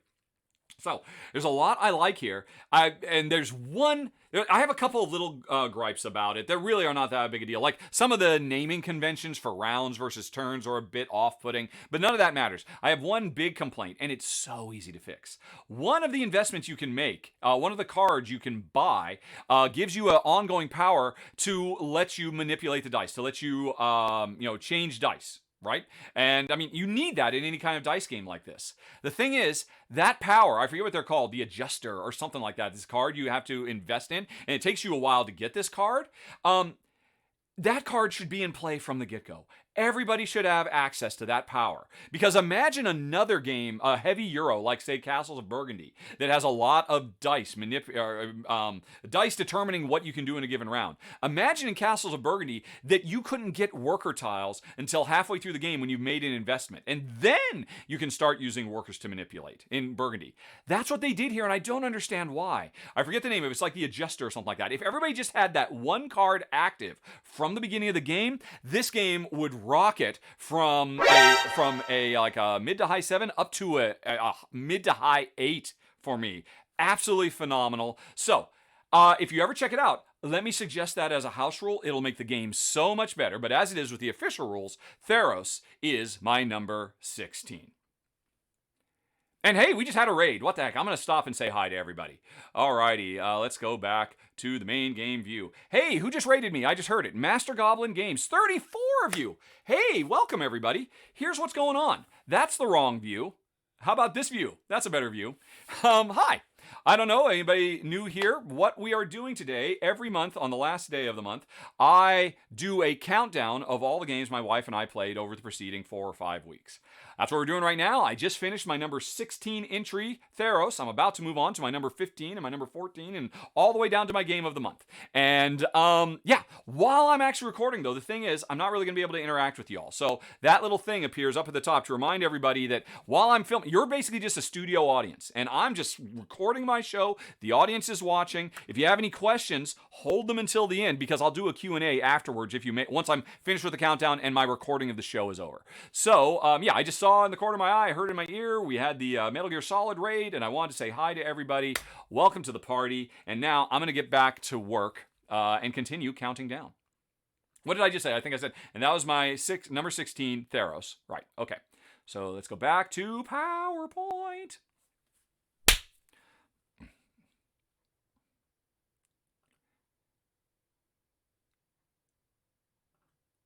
And now let's talk about number 15, Puzzle Strike 2. Now this was another paid Kickstarter preview I did, and I really enjoyed this one quite a bit. Now, I am an old school video gamer. I'm over 50. So I remember when Tetris came out and I was playing it on my black and white Game Boy on the bus in Seattle on my way to university and all of that. So, I think everybody has a fondness for these kinds of bejeweled falling gem style video games. There have been so many of them over the years, including Puzzle Fighter was a very popular.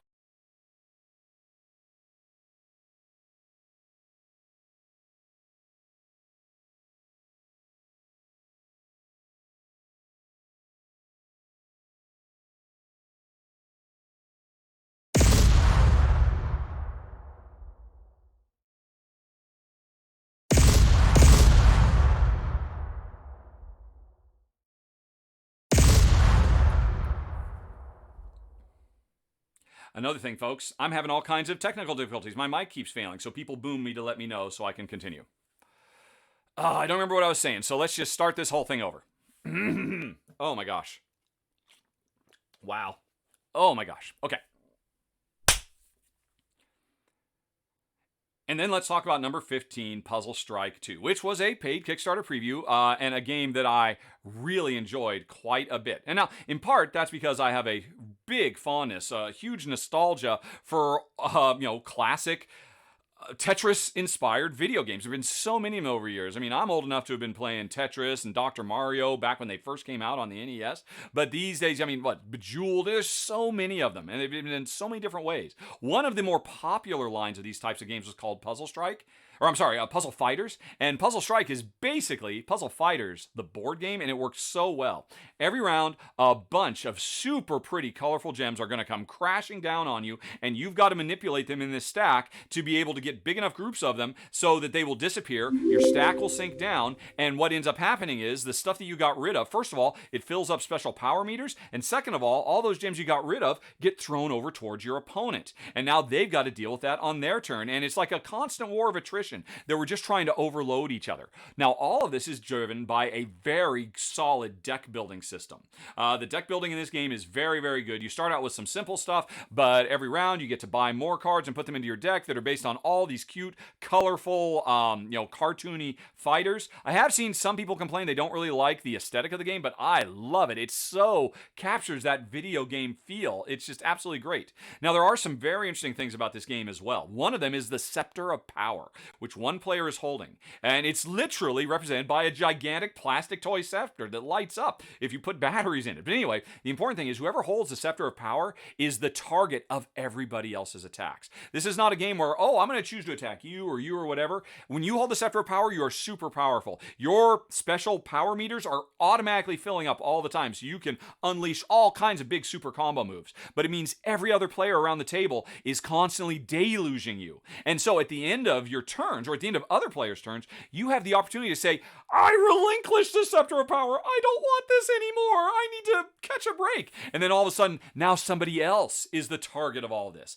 And while some people think that the Scepter of Power as a big, battery-powered light-up toy is a bit overkill, I think it's thematically so perfect because it does feel, it's like, it's incredibly powerful and it's also cursed at the same time. It just being a tiny little piece of cardboard that's a picture of a scepter would not actually capture the essence, the excitement, the drama of this game as it switches hands back and forth. And so I love the multiplayer interaction in this game. I love the deck building is super sharp. This game is so overflowing with amazing combo potential. When you get further into the game, every round, when you get hit, you're like, oh my gosh, I'm hit by 5,000 things. And yet somehow you draw your hand of cards, they start letting you draw other cards, and cards, interact with other cards, they unlock secret powers, and somehow you get through it all. And then everybody else gets hit with all this stuff. It is a brilliant, fun, fast game. My only complaint about it is that the central feature of it is that center of power. In a 2-player game, it's a little bit less interesting because there's only 2 people anyway. At a higher player count, when one person is the target of multiple assailants, that's going to be super duper cool. Plus, if I'm honest, I mean, this is a game, especially as a 2-player game, where you are spending all your time trying to figure out, right, how can I destroy you? And my wife and I, as Care Bears, that's not really our thing. But we enjoyed this so much anyway that coming in at number 15 on this was a really good month full of games. It is pretty high praise from me. My number 15, Puzzle Strike 2. Okay, then we go on to number 14. 10. Now, this is a game from the design super trio behind Cascadia and, oh my gosh, so many, Molly and Stan, and I can't remember the third person's name. Should look up before I started. But there is a trio of designers that have been doing a lot of really interesting stuff for AEG and other publishers, and have started their own little design firm, and they're working with lots of people. 10 is a game that came out. It didn't quite get as much attention as their big hit of the year, Cascadia, which is an amazing game.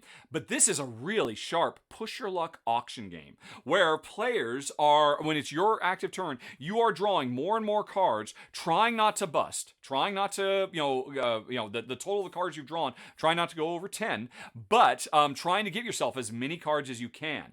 But the problem is, there's 2 types of cards. There's these number cards that you're using to make straights in front of you to score points at the end of the game, which is all done very nicely. But then there are also these money cards, and those money cards go to your opponents. So the more you draw, I'm pushing my luck, I'm risking everything, but I'm also potentially giving you better and better stuff too. So there's a lot more going on in this game than a typical, a Diamat style push your luck game, and both Jen and I were very impressed by it. My wife loved it. I liked it. It's a little too abstract for me. I wish there was some way that you could layer some thematic elements onto it, because it is a pure abstract. Just try to get long straights of numbers, while dealing with a market that you can buy stuff from, pushing your luck, auctions, because once around bidding that is incredibly tense. There's a lot of game packed into basically a tiny deck of cards with my number 14 of the month, 10. And then we go on to number 13, Composition. Now, this game really should be getting a lot more attention than it is. And I wouldn't blame anybody if they look at it and say, oh, is this just from Tim Fowers? Is this another sequel to Paperback? Because this is a card game like Paperback or Hardback that is crossed with Scrabble. So it is a word game where you're trying to make better and better words over the course of the game. But it is so different than Tim Powers' other works, Paperback. It is really fresh and unique. It is a card drafting game.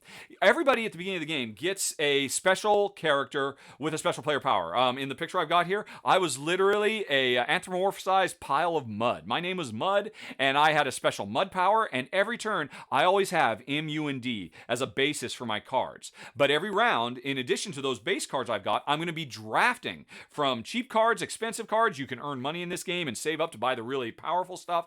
And I'm going to be trying to make the best card I can to make as much money as possible, because after a round is over, all those cards I drafted, most of them are going to go away. This is not a deck building game where the words keep coming back. So you're constantly inundated every round with a fresh new collection of letter cards, most of which have really cool, interesting, unique special powers on it. So the churn on this game is really interesting. It's constantly forcing you to come up with new. It's not like one where I've got my deck and I'm going to keep using it in similar ways. This game is constantly surprising you with fresh new combinations, if you can draft the right cards, because everybody can see when really great cards come out, and everybody's got to figure, right, that is an awesome card. Can I actually put a Q in a word, considering MUD is my base? And of course, over the time, you will build other base cards you get to carry over from round to round as well. Very impressed by this game. Both Jen and I thought it was fantastic. And I mean, again, I think a lot of people look at it and say, I've already played Paperback. Do I need to play this? It's the same thing. It's making words, but it does it in such a radically new and fresh and interesting, different way that is so satisfying. Both Jen and I were very, very impressed. And we are generally not ones who like Scrabble-esque word building games. But, when they're like Composition, they are definitely worth checking out. That's my number 13 of the month.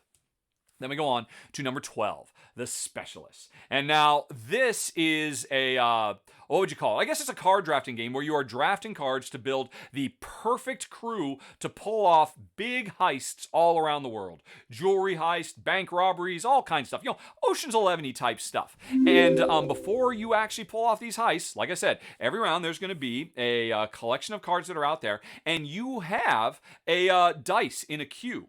Those dice you have, you spend those dice to hire different members to either get new skills like drivers or bruisers who get into a fight, or you can upgrade. You can train your existing driver, or your existing bruiser, or your existing acrobat or actor to get better and better and better. And in doing that, what you're doing is every member of your crew, every one of your specialists is a little miniature engine, because every time you upgrade your driver, you get to activate all the cards on that driver, or you get to activate that one card you just bought several times in a row. And this is so that you can get all the resources you need to have really big, super fantastic, powerful turns. And it just works so well. So great. I'm really, really impressed by it.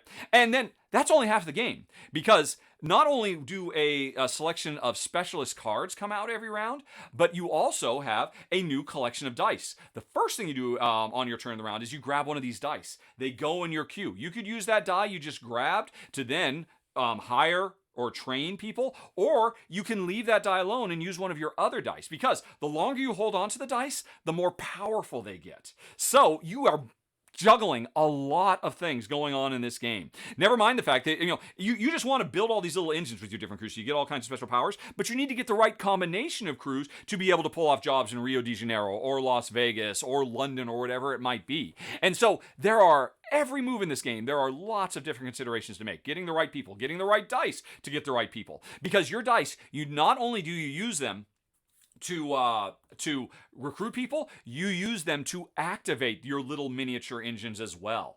And all this stuff combined makes for a very fun, puzzly, fast-playing game. There's a combination of really interesting dice drafting and really interesting card drafting, and very fun, thematic, flavorful gameplay too. I was really impressed with this one. Really one of the most fun games I played. For my wife, it rated a little bit lower because when you're looking at the map of the world, all of these different jobs you could pull off, it's a bit overwhelming. And my wife found for her, it was becoming a little analysis paralysis inducing. And she was like, okay, you just finished that job. I can't do that job. Now, based on my crew, what can I do now? And for her, it was a little overwhelming. For me, I didn't really have a hard time with it. I think because I was thinking of it more in thematic terms while she was thinking of it in mechanical terms. So, that's a bit of a proviso. This would have made my top 10 personally a little bit, but I knocked it down a couple because my wife found it to be a little too, but that's a good thing, right? If it's really making you stop and think and grind and figure out what's the best move I can make here, to me, that's a sign of a really sharp, fun game. And that is my number 12, The Specialists. Then we go on to number 11, Mercurial, which is another paid Kickstarter preview. And now, interestingly, this game is not launching on Kickstarter, I think, until March. I covered this one way early because I had to get it back in the mail to send to other folks so it could get more coverage. And honestly, when I first checked out this game and was talking to the publisher about whether I wanted to spend time covering it, I wasn't quite sure, because I'll be honest, the theme of it is fine, but it's not really my favorite thing. This is a game where we are alchemical masters trying to bend the elements to our will to be able to cast spells to save people. This is basically a spell building game. And that's fine. It's just not something that I find particularly engaging. If I'm playing high fantasy, I guess I prefer more of the swords than sorcery personally. I guess I just, but I was interested in it anyway because it's got a really, really compelling combo layer upon combo layer upon combo layer element to it. Because most of your turns, what you're going to do is, on your turn, you are going to play a card from your hand, and that represents you using one of your assistants to manipulate the dice you have, because at the first thing you do, you have all these dice, you roll them, and that says, I've got access to some earth elements, and I've got some fire elements, I got no water elements, I've got some darkness elements, right, I've got these dice. I need these dice to be able to cast spells. These dice are wrong. They did not roll the way I wanted them to. So, I can play a card from my hand, and use it to manipulate those dice, convert them into things, do all kinds of funky stuff.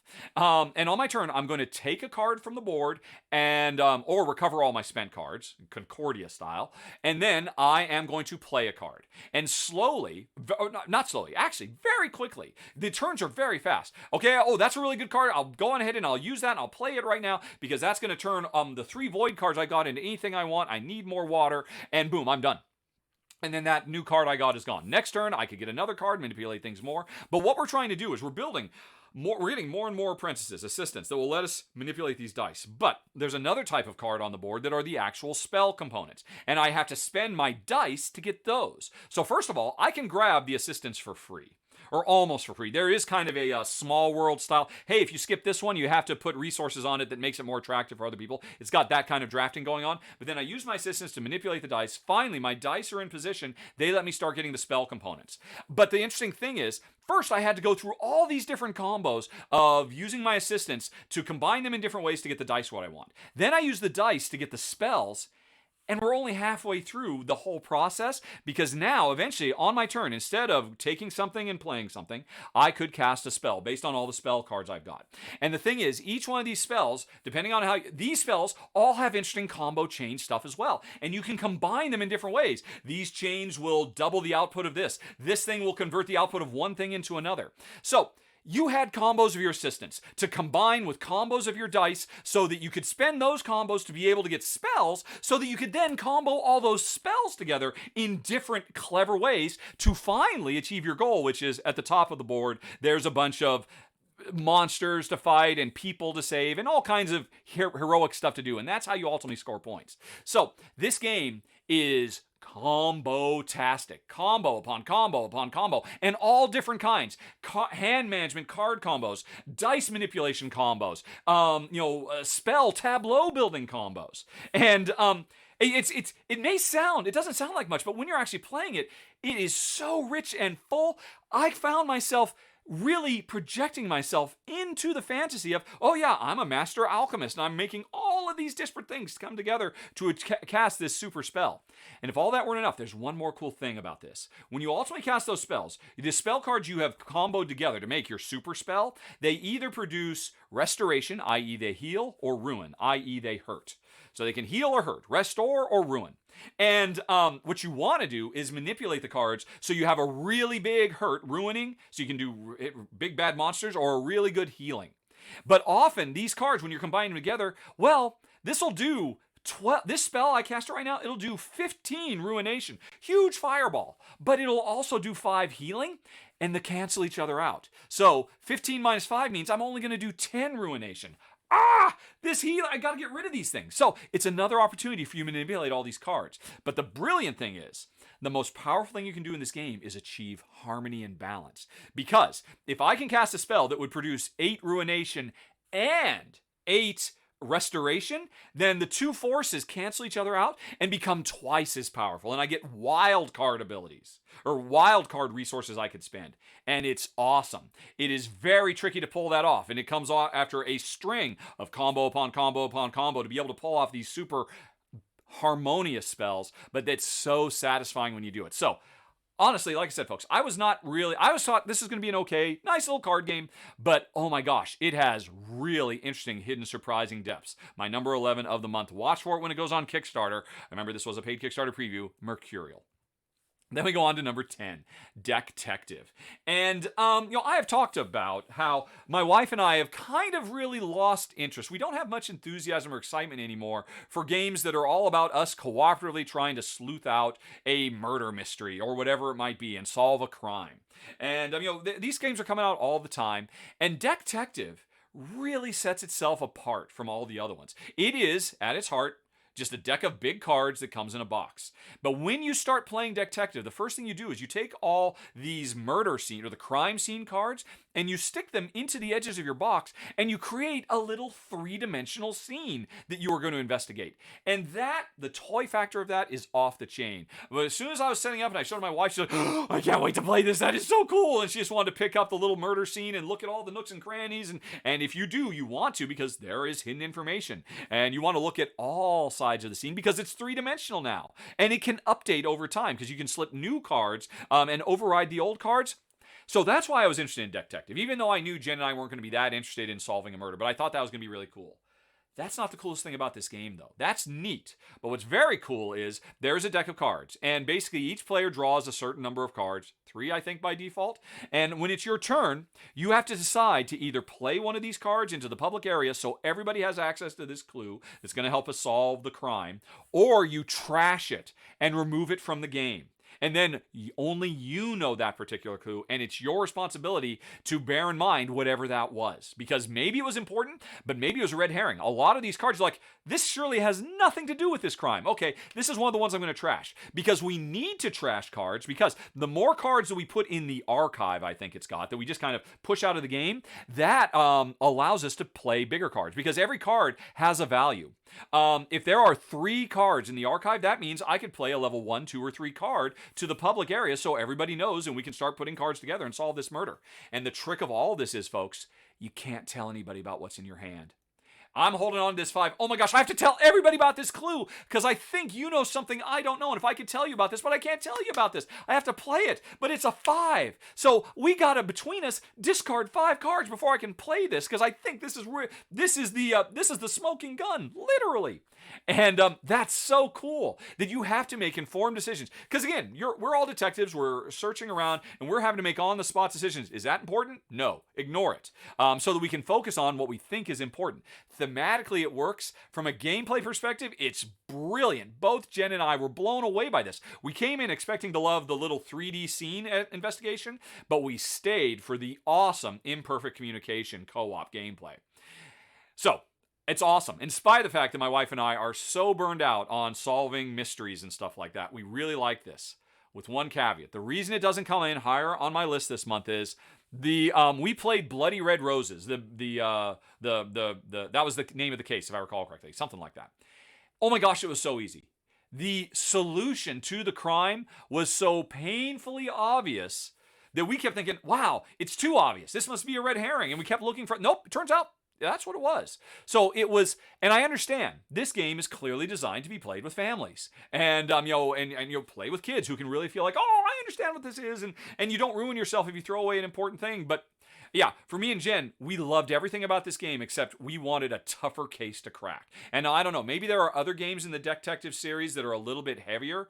This, again, I would think would be great to play with families, play with kids, and it's just such a clever system. But I could see this really being the cornerstone of a bigger, richer gameplay. I mean, not even necessarily solving mysteries. This idea of, I've got these cards. Some of them I can put into play to help us cooperatively, but I can only do it at the expense of trashing other cards, and I have to decide by myself.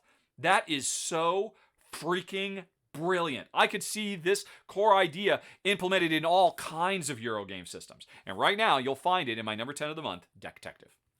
Then we go on to number 9, Collab, which is kind of short for collaboration. This is another paid Kickstarter preview, a very, very sharp worker placement game. And it's called Collab because we are mad scientists working in our labs collaboratively with our opponents. This is a competitive game where we are trying to gather resources we need to do various and sundry, mad scientist experiments. Creating monsters that will do our bidding, and making all kinds of cool inventions and stuff like that. And so we have a hand of cards that says, here's all the resources we need to do this. And we're trying to get them built, playing them to a grid on our side of the table, because a lot of these cards will say, hey, when you play this card, if it's next to these other types of cards, it'll score you points. Or, hey, play this card and it lets you manipulate other cards, all kinds of things. So at its heart, we've got this hand of cards. We're trying to harvest the resources we need from our laboratories to be able to play this tile laying game. And that's all very cool. And I like that part a lot. But what really makes the game cool is the way the collaboration works. Because on your turn, you've got a handful of dice and you've got a handful of minions, and you're going to put a die in a minion and send it to one of the towers of this castle we're all experimenting in. And this is worker placement. You'll do that to get something from that tower that you need to play a card. Once your little minion is out there carrying that little die, that minion is available for everybody. Because on your turn, first you'll place a minion, or recall one if you're out of them, and then you'll take your mad scientist and move them from one lab to another. And wherever you move them, you can then have access to all the minions that are adjacent to that tower, both yours and your opponent's. So that's where the collaboration comes in. That you are constantly, oh, you're really using that tower a lot. What do you know? I think I should probably head over to that lab. Even though I didn't care about that lab, it'll be such a powerful move because you've got 3 minions over there because you were really focusing on that tower. I really got to take advantage of it. And that is awesome. The collaboration in this competitive worker placement game is so brilliant. It really elevates this game. My only complaint, the thing that kept this out of my top 5 of the month is, it is a big game and it is a long game. And both Jen and I agreed we loved everything about it, but we wish there was kind of an express so we could like shave 20 minutes off the playtime. And we're in luck. Because after I put my video up, the publisher posted, we'd already been thinking about having an express version of the game that just gets it started quicker and, you know, makes it more like an hour instead of a 90-minute to 2-hour game. And they're working on that, and I haven't played it. So I'm rating it based on the rules I got to play with my prototype, but I expect the final version of this could be a game, I mean, probably not a game of the year contender, but probably a strong candidate for top 20. Because, again, I cannot stress enough just how much Jen and I love the collaboration element, loved the dice management, loved the components. Oh my gosh, that's such beautiful components. Loved the tile laying element. We loved every single element, and all these elements come together so quick. And if we can get this game played in an hour, it'll be perfection. But even still, it's just right now simply excellent. My number 9 of the month, Collab. Then we go on to number 8. John Nan, Life of Gentry. Another paid Kickstarter preview for a game that's on Kickstarter right now. And this is a bag building worker placement game that does so many very, very cool things. First of all, in this game, players are Ming Dynasty era artisans. And we are trying to, the resource in this game that we gather, because this is a Euro game, is inspiration to complete great works of art, great works of drama, great written works. And I mean, that's what we're doing. We're basically, we're trying to fulfill recipes to score points by making plays, art, and drama. And we do that through worker placement. But that's the nuts and bolts of the game. But what makes it so clever and cool, aside from the wonderful thematic, atmospheric, this game kind of reminds me almost of Fresco in the way it really brings all the personal facets of an artist's day-to-day life. We can go on trips and get inspiration from seeing the countryside. We can go down to the local market and get inspiration from just the sights and sounds. We can hang out with other artists and get inspiration from them because we need those inspiration to complete the works and score points. So that's all cool. Love the theme. My wife really loved the theme because she's a real world-class artist. And so this really spoke to her. Felt like I'm living my life in board game form and I'm loving it. But what I got to rewind, because what makes it special is the bag building worker placement. Because at the beginning of a round, you pull out of your bag a bunch of chips, these little hexagons, and they all have 2 symbols on them. One symbol says, if I activate this chip, that says where I can send my worker, whether I go to the market or I go on a vacation or I hang out at the tea house and put my works on display for everybody to see, or whatever it might be. So each one of these chips that are in a little queue that I've got in front of me, I pick, on my turn, I pick one of these, and that will let me do worker placement. So I'm limited in where I can go based on what I pull out of my bag. But the thing is, after I do that, the rightmost chip that's still in front of me, it slides off my board, is removed from the game. So I'm constantly bag thinning in this bag building game, and I get to do the other icon on that chip, which is a resource, a bonus. I get some drama inspiration, or I get some money, or whatever it is. So every turn, you're going to activate 2 chips. One you choose, one is chosen for you, one gives you worker placement, one gives you passive income, and balancing those 2 things and building your bag by putting cooler and cooler stuff in the bag, more powerful chips to replace the old ones that just get, sloughed away, is brilliant. The action. This is one of the coolest new action selection systems I've seen in a long time. There's a lot of bag builders out there. Nobody's doing anything like this. And then on top of that, this is so wonderfully thematic. And I haven't even told you everything about the game. There's also this whole area control element that has to do with shaping the pop culture trends of the Ming Dynasty China. Everything about this game is fantastic. The presentation is great. The gameplay is really top-notch stuff. I think it's still on Kickstarter now, probably ending pretty soon. Check out my run-through to see more because, like I said, both me and Jen were really taken by my number 8, Jian Nan, Life of Gentry. Then we go on to number 7, Savannah Park, which is the latest game from the design team super duo of Kramer and Kiesling. And I'll be honest, at this point, I gotta say, I think this is probably one of the best Kramer and Kiesling games I've played to date. And I've really loved almost all of them, but this one, which casts us in the role of park rangers trying to move all the animals of Savannah where we want them to ideally congregate with, members of their species so we can score points. We want to get watering holes next to all the giraffes so we can score a lot of giraffe points. But at the same time, I want to get watering holes next to all the elephants or all the ostriches or whatever and score lots of points. So it's not a tile laying game because as part of setup, you randomly, everybody has a board, everybody has the exact same tiles, and everybody randomly scatters them around on their board. And at the beginning of the game, you've got a few empty spaces and a whole bunch of scattered animals that you've got to get together. And on your turn, you will pick one tile, you will move it from where it is to one of the empty spaces on your board.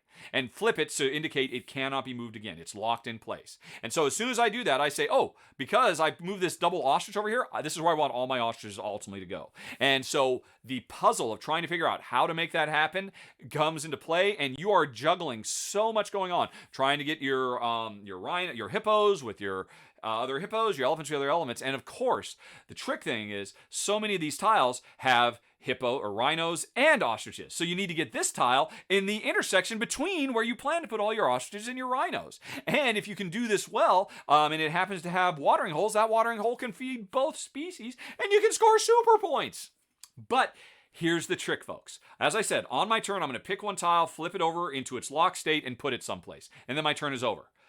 But when I did that and I said, I'm moving my elephant and 2 zebras tile, everybody else who has a completely different layout than me has to find their elephant double zebra tile, pick it up, and move it someplace. And I guarantee you, more often than not, that is the last thing they wanted to do. It's like, no, not that tile. I have plans for that tile, but I have to get this other thing out of the way first. You just made me move that tile now. This is basically a super bingo game where everybody's choices are drastically affecting everybody else, and it's brilliant. And I had such a great time filming it this month because I actually did a 3-way gameplay with me, Ruel Gaviola, and the two of us played against the internet. This is a great remote playable game, and so we all had a fantastic time.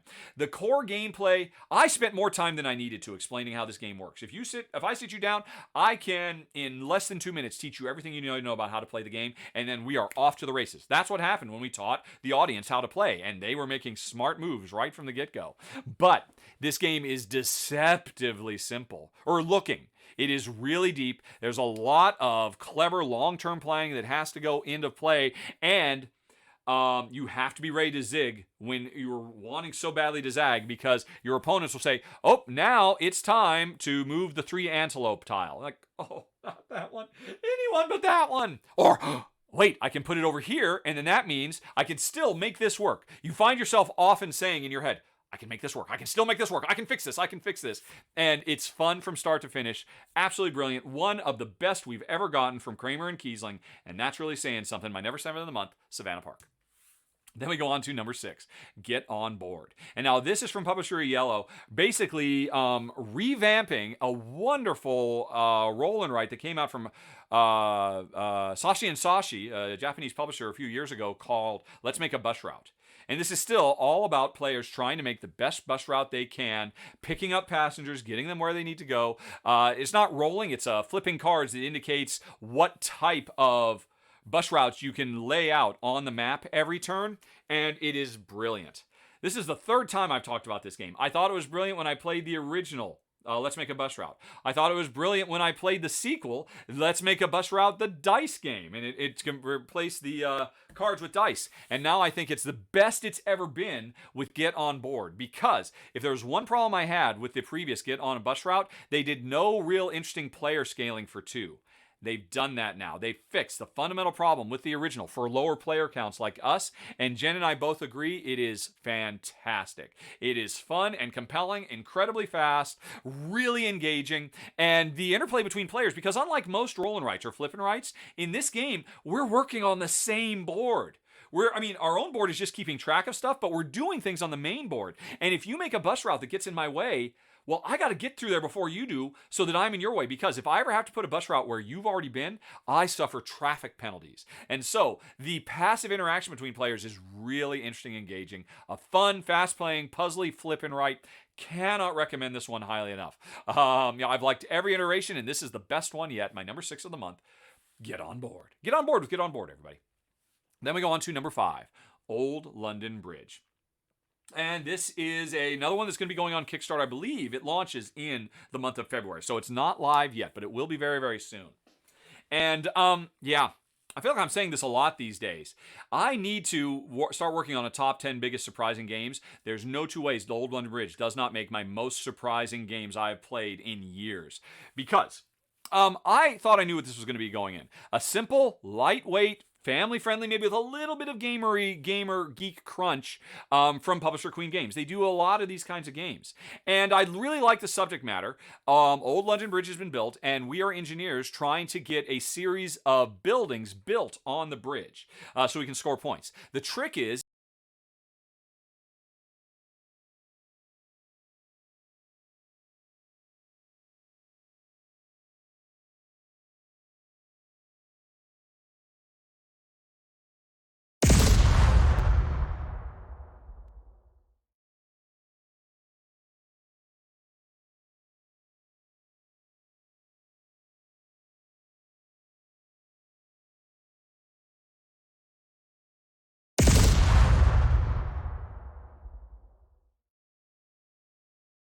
hey, everybody. Well, it was good while it lasted. Let's see, anything happened while I was away? I might as well take a break for a little bit. Well, we're down number 5. Okay, I'm just going to start that. I don't know when I stopped, but I wasn't very far, so I'll just start number 5 over again, I think, when we get going. So, alrighty. Technology hates me. Okay, so everybody's here. 102 viewers. Jeez Louise, what have you been talking about, everybody? Oh, look at all this chitty chat. Oh my goodness. Oh my goodness. So much stuff. There's been embiggening. And about 20 seconds ago, says Fem. Yeah, okay. So it happened with Old London Bridge, right? I mean, before that, I was talking about Get On Board. I assume Get On Board was complete. And the sound went once so if I just start over on Old London Bridge, I should be fine. Somebody let me know. Yes, no problems before Old London Bridge. Phew. Okay, well, that's going to be easy to restart. No big deal. Just going to do a little bit more editing than I would like to do on this particular episode. Oh, I forgot. I totally forgot. I wouldn't have to do any editing on this because I can pause. I can pause. I'm not going to bother now because it's too late. I didn't pause before, but I forgot. Because I'm doing 2 separate streams. I'm streaming and I'm recording with a separate program. I could pause right now and not be recording any of this, but it's okay. I already edit. But is everybody okay? Everybody having a good time? Let's take a look at ye old chat log. Yeah, what's the point? Very good, very true. I have to admit, here's the weird thing about those things. In theory, they should be a spike that you can clearly see.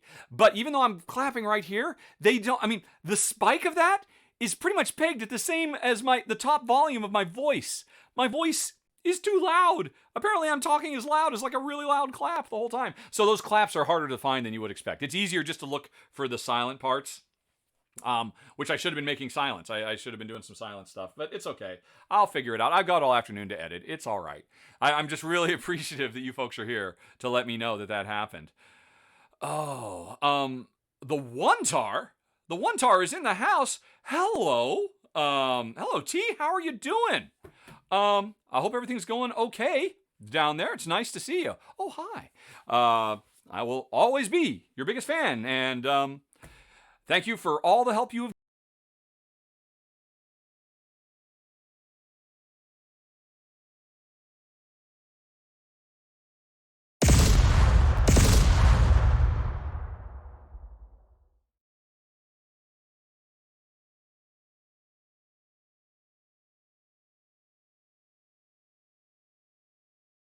Okay.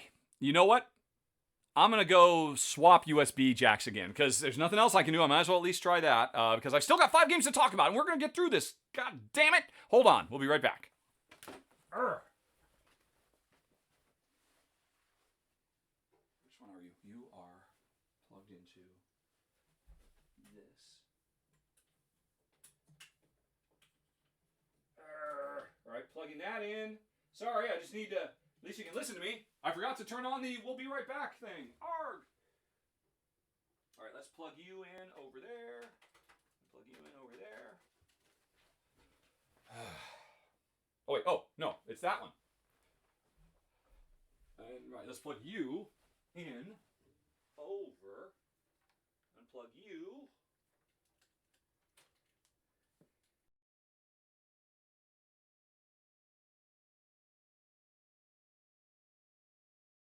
And now there's no... Hey, there it is. Okay, cool. And... All right, so cool. All right. Not that that should matter, but before the day is out, I will be ordering a PCI bus USB card express. Won't be here in time tomorrow for the R&R show, but... Alrighty. Everything's falling apart. Okay. Thank you for the booms, everybody.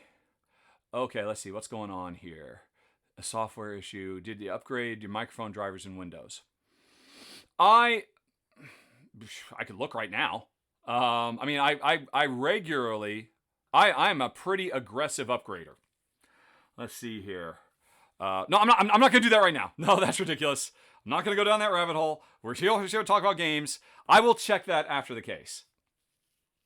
But still, all of this kicked off when this thing melted down and, in theory, trashed my old hub and all that. I mean, because everything was fine. Everything had been working for literally years.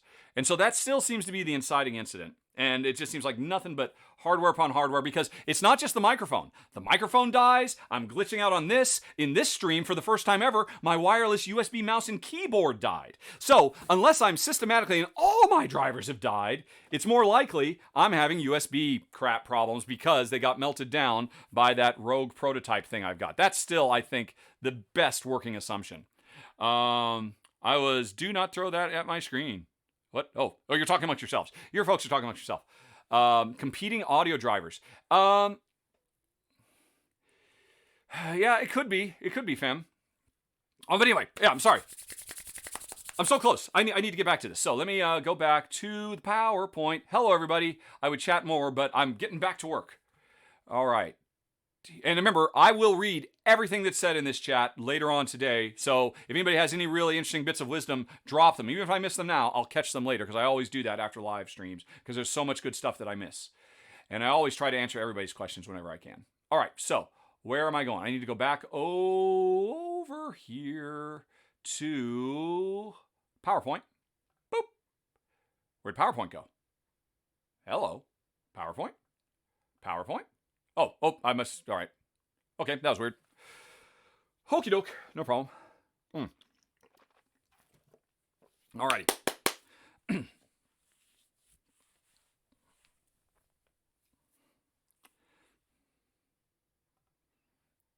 Okay, folks, and let's talk about my number 5, Old London Bridge, which is another paid Kickstarter preview. And this game, I feel like I've been saying this a lot lately, but this game really, really surprised me. I went in expecting a nice little lightweight, maybe Gateway Plus game, all about smart drafting of building tiles to be able to create a series of high-scoring buildings on Old London Bridge, which is all based on real history. Once upon a time, the biggest bridge across the Thames was full of buildings. It's a district, a borough of its own that had its own local council. There was so much stuff built on that bridge, and that's what we're doing in this game. On your turn, you are sending a worker out to this little dial at the center of the board, and this dial is always rotating, changing the relative value of the different buildings. So you want to get high-value buildings instead of low-value buildings. Sometimes there's certain types of buildings you can't grab, but the trick is, once you grab a building, it will go into the next slot on your, I have to say, very neat little three-dimensional Old London Bridge board that you've got. I mean, you could have just grabbed these buildings and just laid them on the table in front of you, but no, you actually build little buildings on a little bridge. It's very, very very cool. But anyway, the problem is when you grab one of these buildings, they have a number on them. And the numbers that you are putting on the bridge have to go in descending order. Once I put a building with a 21, the next building has to be 20 or less. But what if there aren't any to grab? Or what if the only ones I could grab are buildings I don't want because they don't really combo with my overall strategy? Well, one thing you can always do is grab a park, which does nothing for you other than let you reset the countdown. So all of a sudden, I put a 21. There's nothing else I like. The one I did like is gone because you grabbed it. Okay, I'll put a park, and now that lets me reset so I can put a 45 down as my next one after that. But again, every time you're resetting, you are slowing yourself down because that's one less powerful building you built on the bridge. Except, and this is what surprised me, I didn't appreciate the extra layer that goes on because every building, in addition to having whatever its function is, which is important, and in addition to having a constantly variable value, which is important, I want to grab ones that are worth 3 points instead of 1 point. In addition to all that, every building has a guild seal on it. And these are different colors. And what you want to do is the more you have of, say, the blue guild seal, when you put a new building on that has a blue guild seal, you will activate all of those guild seals. And that new building, if it's like your 4th blue guild seal building, it will do a level 4 version of its actions rather than a level 1. So you've got this whole set collection element on top of everything else, where you're trying to deal with these descending numbers, you're trying to deal with this draft, you're trying to deal with all these different powers you can do. And if all that weren't enough, there's the way we select, because everybody has a hand of cards. They're numbered 1 to 4, 0 to 4. And before we do anything, everybody plays a card simultaneously with a value of 0 to 4, and the higher the value, the more likely you are to go first and get what you want. Often, though, you want nothing that's out there because they're all garbage. You're like, okay, I think I'm going to try and go last, so hopefully other people will clear out and maybe a good thing will show up. This game, again, it seemed so simple. It seemed like a little trifle of a euro, but both Jen and I, even though this is a game that we could finish in 20 minutes, boom, we were really impressed by just how deep the rabbit hole goes on this. Never mind the fact, it also comes with a whole bunch of very nicely realized alternate scoring objectives, so you can radically change the way the game feels. That, in this game, trying to work our way up the gatekeeper track is really important. And in another game, nobody cares about it because that objective is gone, and it's been replaced with trying to do set collections, of trying to get the right types of cards in your hand. Normally, you don't care about what cards you have at the end of the game, but in this game, it's everything you're trying to do. It's really, really good. It's coming soon on Kickstarter in the month of February. I cannot stress, again, like I said right up front, just how incredibly surprised I was by my number 5 of the month, Old London Bridge. Then we go on to number 4, Free Radicals. And I knew exactly what I was getting into when I checked this game out, and it delivers exactly what I wanted. This is a cyberpunk future game, although it's positive, happy, colorful, upbeat cyberpunk, which is so nice. What's the opposite of cyberpunk? Cyber-friendly, I guess, because it envisions a positive future for mankind, where we still have all the cyberpunk tropes and and all the technology that is fundamentally changed as a species and all that, but things are good. And here's the interesting thing. In this world, each player is going to get a player board, as is often the case with mini Euros, but whatever player board you get determines what game you're actually playing, because this is an extremely heavily asymmetrical game. I might be playing a mandala game. You might be playing an engine building game. Or you might be playing a Tetris tile laying game. And I might be playing a deck building game. Because each of the different roles, whether you are an administrator or a farmer or an entertainer or a virtual reality champion or whatever it might be, there's all these different games. And they all... It could have been a recipe for disaster, quite frankly. Because you're like, this is too much. This is 10 games worth of rules I have to learn. But the thing is, all of these 10 games are stripped down to their bare... the Moncala game. This is not a Trajan computer. The Moncala game is simple and clean and elegant, incredibly easy to teach and learn, and yet has a nice bit of depth. Same thing for the domino game, which is what being a farmer and you're trying to lay crops, doing simple domino rules. So all these 10 games, are very, very simple. But what's really interesting is, while you're doing an engine building game and I'm doing a domino game, we are both still interacting with the central city because we're trying to harvest resources to be able to build buildings up there that become worker placement spots. If I go to my own building, I get the thing. If you go to my building, I get a huge payday. So I am heavily incentivized to build buildings that are good for you because then I'll start getting a nice steady stream. And the collaboration and overlap between players, that's just where it starts. Again, this is not a grim, dour future. This is a future where there are resources for everyone. And so everybody's just trying to be their best selves. And one of the best ways you can score points in this game is to share knowledge. Because everybody has this colorful knowledge track. And yeah, I can advance my own my entertainers thing on the knowledge track, so I know more about the world and we have better standing in society. And that's fine, I could do that. But I'm much more strongly incentivized to advance you or my other opponent or my other opponent. And the nice thing is, even if you're playing this game as a two-player game, they did a great job, I should say, at ensuring that you don't feel like you're compromising. Because all 5 factions, this goes up to 5 players, are in the game every single time. So, if I'm not advancing my own, I'll probably be advancing these AI actors, or who do nothing other than just basically score points if I funnel stuff to them. And you might think, oh, that's all I was going to do. I'll still do it to you, too, because I get even more bonuses if I can get all of my opponents equally raised up in standing. So I love the message of this game, a positive, upbeat, happy vision of the future where people, even when there is competition for renown or whatnot, still the best way you can compete is to help each other. And then on top of that, it comes with 10 really cool little games. I have to admit, I still haven't played the pick up and deliver one, which is if you're a messenger, you can do a pick up and deliver game. It looks nice, but pick up and deliver is not my thing. But you know what? There's 9 other little games that I adore. I think they're all great and absolutely blown away by my number 4 of the month, Free Radicals. Then we go on to number 3, Boone Lake. Is there any surprise that the latest big box Alexander Pfister game is going to get all the love in the world from me? Well, there shouldn't be if you know my channel, because Alexander Pfister is my second favorite designer in the world, and Boone Lake does nothing but help cement that. It is a fantastic, big, rich, meaty Euro game, all about harvesting resources from the land, making long-term investments to build up settlements, all Euro-y type stuff. And in fact, actually, when I did my final thoughts for it, I said, what do you get when you mix Great Western Trail from Alexander Pfister and Terra Mystica? You get Boone Lake. And I stand by that. Because there's a lot of Terra Mystica and the way that you claim territory in the world and the way that you, as you take more and more stuff off your own player board, you get more and more passively powerful and stuff like that. All this stuff works very nicely. And honestly, none of it is what makes this game so special for me. What's really cool is the action selection mechanism, which is so simple. There's a little colorful board off to the side that has 1, 2, 3, 4, 5, 6, 7 action strips in it. Each one of these action strips has when they get activated, there's 4 or 5 things that are going to be done. So on my turn, I have to pick one of these action strips.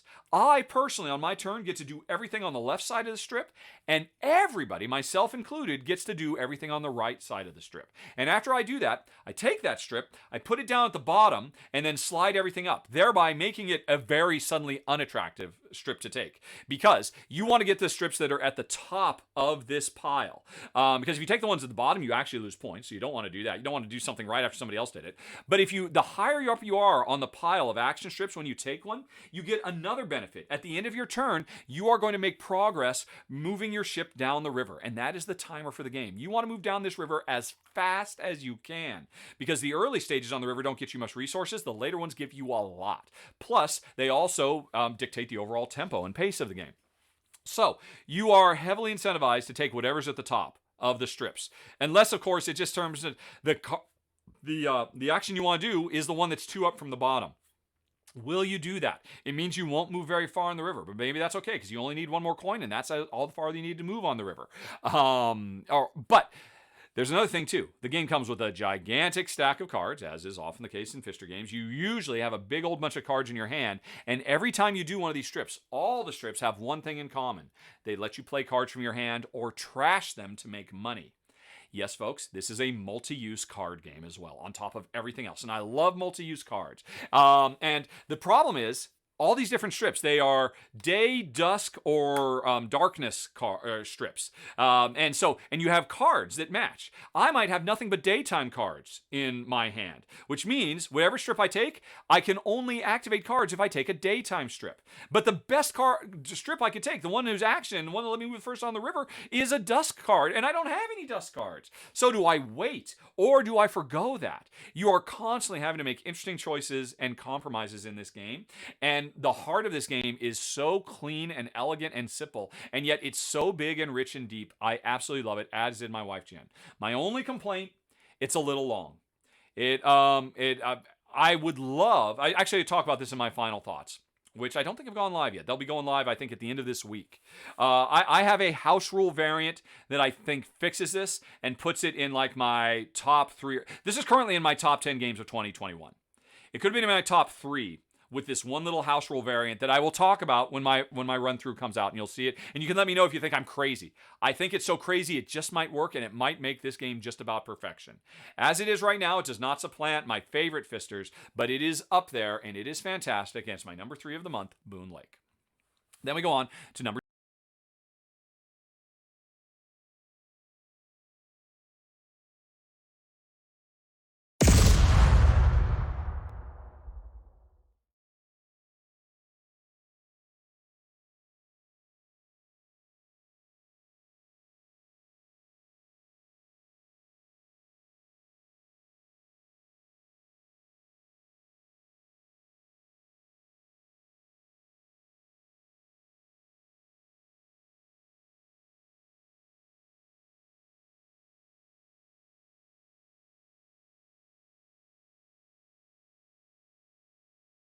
boop.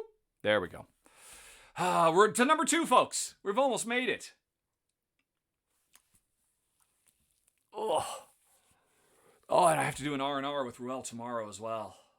That's going to be hard. Well, I'll see what I can fix this afternoon. Anyway, thanks for letting me know. I think I'm just going to start over with Astronauts because I think it happened after I was going, right?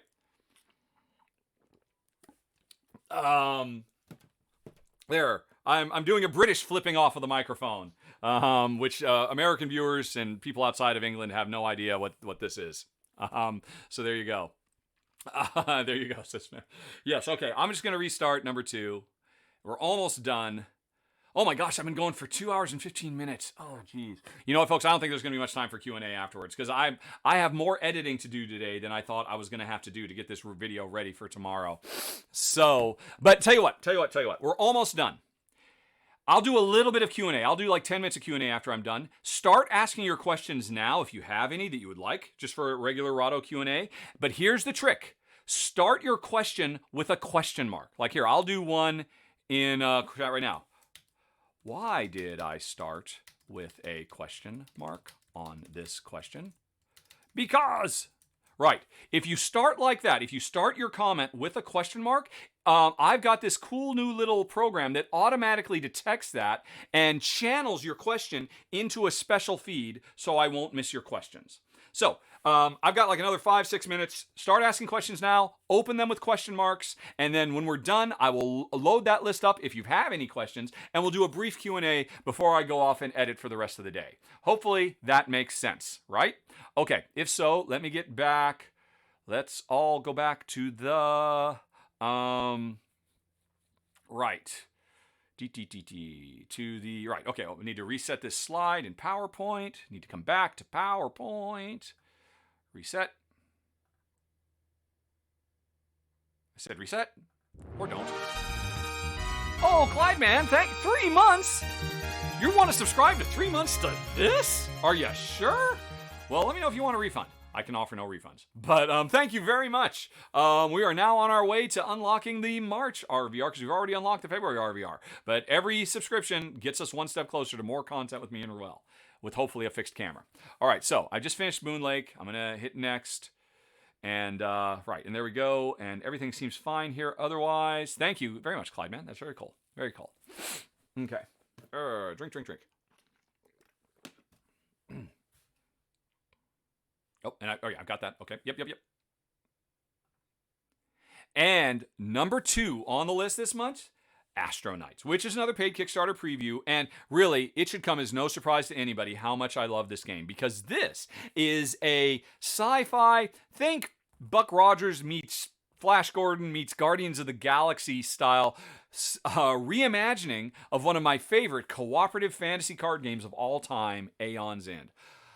I have covered so much Aeon's End over the years. I have everything for Aeon's End, and I love it to pieces. It's such a brilliant deck-building game where players are taking on incredibly clever, unique bosses with all kinds of cool special powers. But what's always made Aeon's End so great is the cooperation, collaboration between players, because woven into the design are so many opportunities for players to help each other rather than just punch, punch, punch. The path to victory in this game is not just how can I be better at punching, but how can I help you be better at punch, punch, punch, or whatever it might be.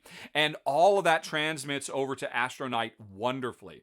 Now, this is its own game. It's actually, if anything, kind of a more streamlined version of Aeon's End. The prep, instead of having to open rifts to be able to prep spells so that you can do various and sundry effects, here you just have slots. And all you gotta do is spend some power, and you can unlock slots. There's no, rotating breaches and then opening them. And if they're in a closed state versus an open state, it's very straightforward. The way weapons, which is what spells used to be called, are handled.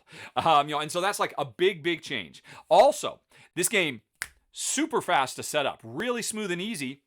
Because regular Aeon's End has you do all kinds of really complex machinations to build decks for the bosses that you're fighting against. But now, every boss just has a fixed deck of cards. And yet, there's still a ton of variety because of the way all bosses now, level up. In the same way players can level up by building stronger and stronger decks, the bosses all have this really cool universal leveling up system that makes them stronger and more scary and evolve in interesting ways every time you play them. And so the core cooperative card play is great. I like the sci-fi setting. I really enjoy it quite a bit. And then there's one other thing too. Deck builders, ever since Dominion, it largely had two main ways they approach it. There's either the fixed collection of cards, like Dominion, where, okay, this game, these are all the cards I can buy. Or there is the river, where you've got a deck of cards, and over time, more cards come out, and you can never really be quite sure what's there. And sometimes there's good stuff, sometimes it's useless. This game combines those two things into a completely new way that I have never seen any game do a deck building market before, where there are fixed decks that you're drawing from, but each one of those decks is its own little mini river that you manipulate. It's really cool. You can check out my run through when it goes live. Jen and I had a blast playing it, and no surprise, because it's my number 2 of the month, Astronauts. But folks, in a really great month with a lot of really fantastic games, it's really saying something when I say that my number 1 is Endangered. And yeah, this game is amazing. I know I'm a little late to the party. It came out like 2 years ago, I think. And if I had played it at the time, there is no two ways about it. It would have been my number 1 game of the year for 2020, I think, when it originally came out. In 2021, it came out, it got some really nice expansions. And so I got the game and I got the expansions. I've done a run through for it. And yeah, this is one of the greatest cooperative experiences our industry has ever produced for 2 reasons. One, the actual dice worker placement gameplay is brilliant. It's so simple. I've got a set of dice on my deck, numbered 1 to 6, D6s. And if I want to go do a social media if I want to do environmental cleanup, because what we're trying to do is we are environmentalists trying to save various endangered species from extinction. We have to focus on keeping the environment cleaned. We have to focus on ensuring the animals stay out of danger and can get into breeding pairs. And while we're doing all of that, those are the fires we're fighting. But we are also trying to make progress with ambassadors from the UN to get international laws passed to permanently, because all we're doing is temporary holding patterns. We have to put in the time and, the elbow grease and the shaking of hands and the influence gathering to be able to get laws passed to save these animals. And it's incredibly tense from start to finish. And it's all, like I said, driven by dice worker placement. If I have an action I want to do, if I want to clean up the environment, and but it's your turn, and you want to do it, and you play your number 3 die, that could be a real problem for me, because I only have 1s and 2s. Once somebody puts a die on a worker placement spot, other players can do it too, but only if they have higher value dice. So we have to coordinate everything.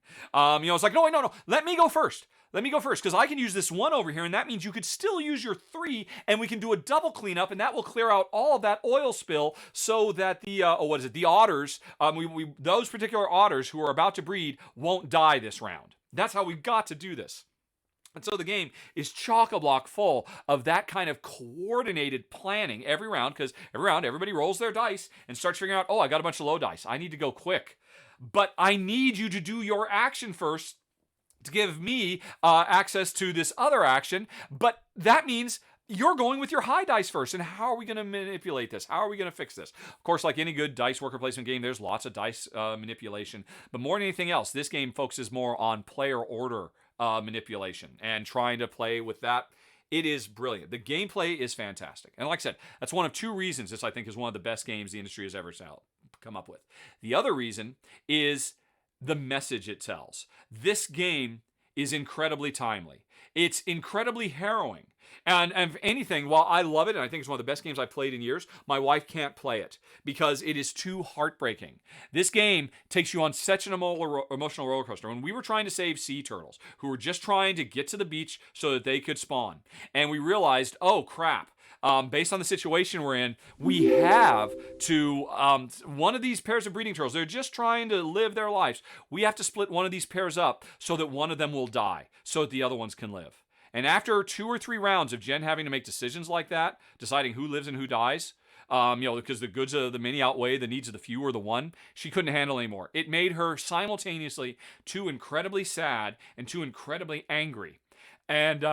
And it was hard. It was hard for me to play it too. But I think that's why this game is so important, because it makes us face this. And also, not for nothing, the game has been developed with a lot of feedback from a leading environmental charity, and proceeds from the sale of this game goes to that charity, which to date has saved over 700 endangered species. So if you pick up this game, not only are you saving endangered animals in the game, you're saving them in real life too.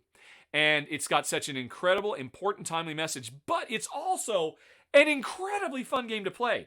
Now, I have to warn you, it is, like I said, harrowing in a way that really very few games are. And, for some people, it might be too hard to play. It was for my wife. I would play this 7 Ways to Sunday because it's just so much fun.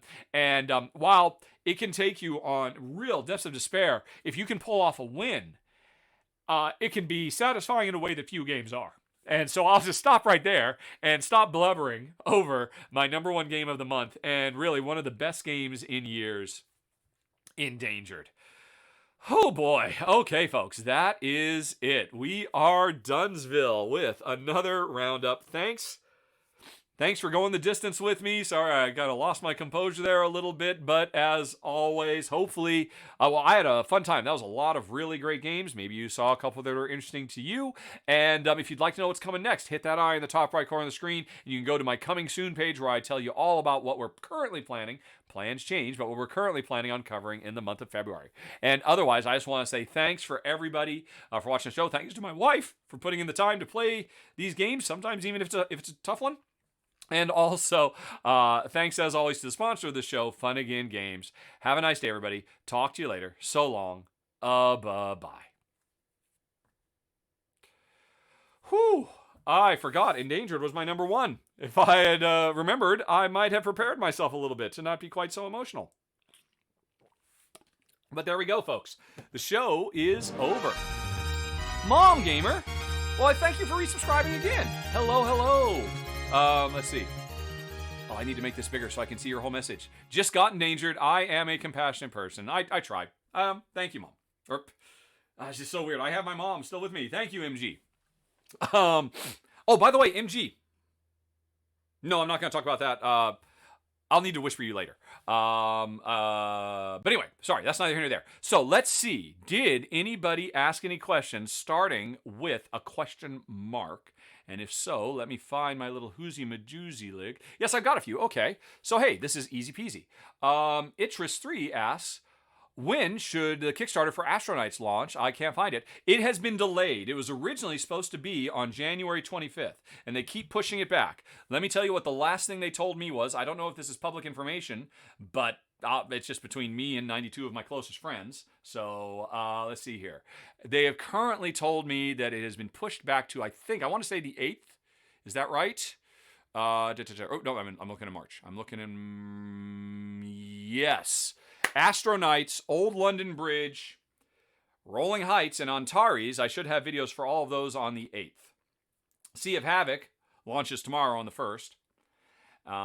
Right, so there you go. Good question. Next, let's go back to the queue. Alrighty. Why? Oh, that was the one I did as an example. Why did I start with a question mark? Because! There we go. And I see that it does clear those question marks off. That's good. Next one. My opinion of the La Granja Deluxe Edition. My opinion is, why do you hate me, universe? Not only do you curse me with a cursed microphone that used to be my best friend, but supposedly I was going to be covering this game when it was live on Kickstarter. And I have no copy to do a run through. I am so desperate. And I'll tell you why. I mean, La Granja is great. I love La Granja. Justice Jasper. Hi. I don't know if I've said hello, Justice. Welcome to the show. I think both my wife and I, La Granja is one of our favorites. I think for the longest time it was in my top 50. It's not there now because I sent it on south to Las Vegas for the Dice Tower West Convention Library to make room for the new deluxe edition. And now, honestly, Deluxification is nice. I could care less. I'm fine with the original look and feel of the game. What I'm excited about is that there are new modules designed by other designers, including a new module you can turn on from Stefan Feld. So now La Granja is going to have a Stefan Feld touch, and Stefan Feld is my favorite designer of all time, and just that alone makes me want to play this so desperately. And I'm still hoping, I don't think the campaign is over quite yet. Maybe they're still going to send me a copy for review, but I haven't seen.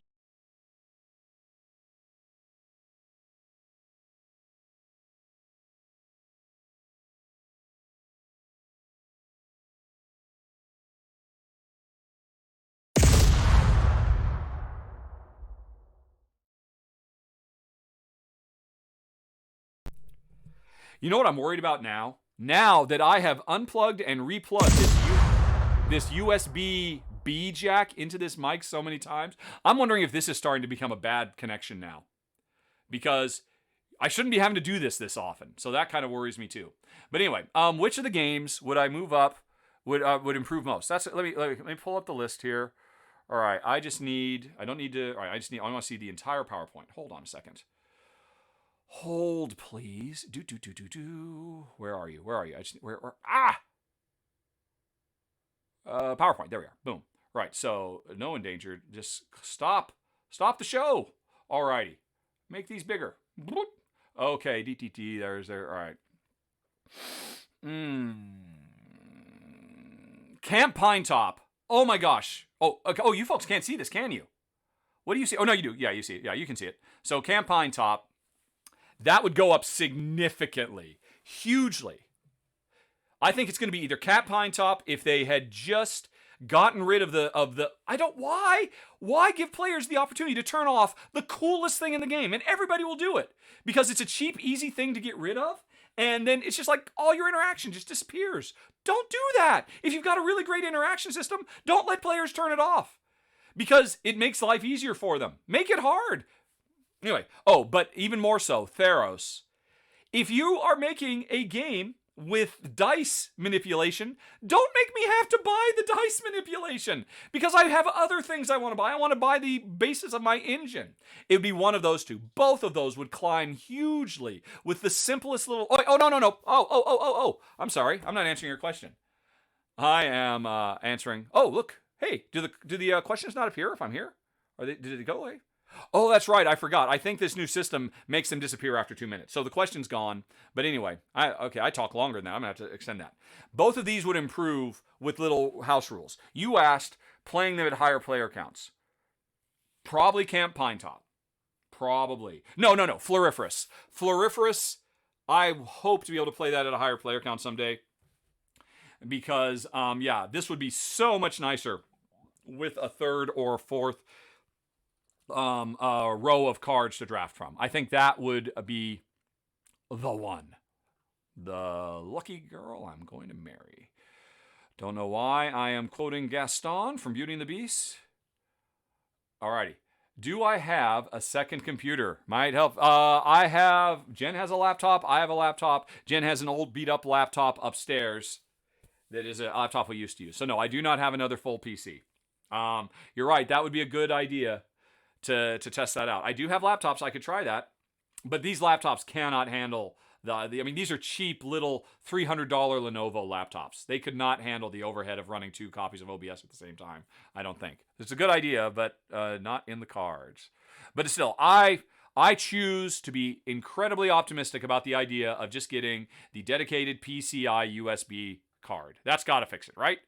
How many times a day, asked Ripplebrook, how many hours a week do I play games? Always amazed I go through so many. This month was very busy. Normally at the end of the month, I'm talking about 15 games, not whatever I just did, 25 games. Let's see. So it 100% relies on Jen. It's all about her schedule, me trying to find time between when she's making Gamer Glass. And I would say in an average week, sometimes more, sometimes less, 10 to 15 hours. 10 to 15 hours. Something like that. Sometimes more, sometimes less. That would be my best guess. What is my favorite train game? I do know. Railways of the World. Railways of the World from Glenn Drover and Martin Wallace. Is that true? Let's double check that. Let's confirm that, shall we? Let's go to ranked.rahdo.com. Let's share that. All right, where's my browser view? There it is. Oh, and I got to turn the browser on. All right. Don't know why you can't remember this. I tell you to look for the executable, not a file name, but you still... All right, come on. Calibri, Rahdo collection. Okay. Back to me. Yep, there we go. So, trains. Let's just scroll down from the top. Roll. I'm pretty sure... I'm not seeing any other train games. There. Networks, Tapestry, Tiny Towns. I'm not seeing any train games, period. What the heck? Where's... All right, what was it? What did I just say it was? No, there it is right there. I'm looking right at it. Railways of the World is my number one. Yep. That is my number one train game. Scott. And I stand by that. It is phenomenal. My favorite map for Railways of the World is Britain. That one is, nice and tight. Just the right size. Plus, we have a real fondness for that, of course. Okay, I've caught up, folks. We are done. Done. Thank you for your patience.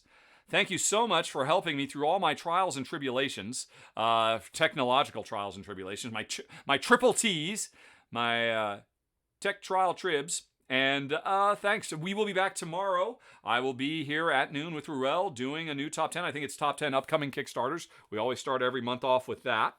And this afternoon, I will be doing whatever I can to try to get to be a little bit more reliable. And hope you all have a nice day. And I should raid. Right. I forgot. I am so frazzled now, folks. I have completely lost track of everything. Who's here to raid? Oh, hey, there's Ruel. Let's go raid Ruel. Everybody, say hi to Ruel. Tell him Rahdo sent you, not that other fella. And we are going to raid him in 6, 5, 4, 3, 2, 1. Raid! Raid! Oh, please work. I think it worked. It looks like it's going. Go get him. 65 people heading over to Ruel. At least that worked. Okay. All right. Everybody's gone. So, you son of a... All right, still. I'm going to try and control myself and just get out of here. I can find the stop streaming button. Talk to everybody. So long. Bye-bye.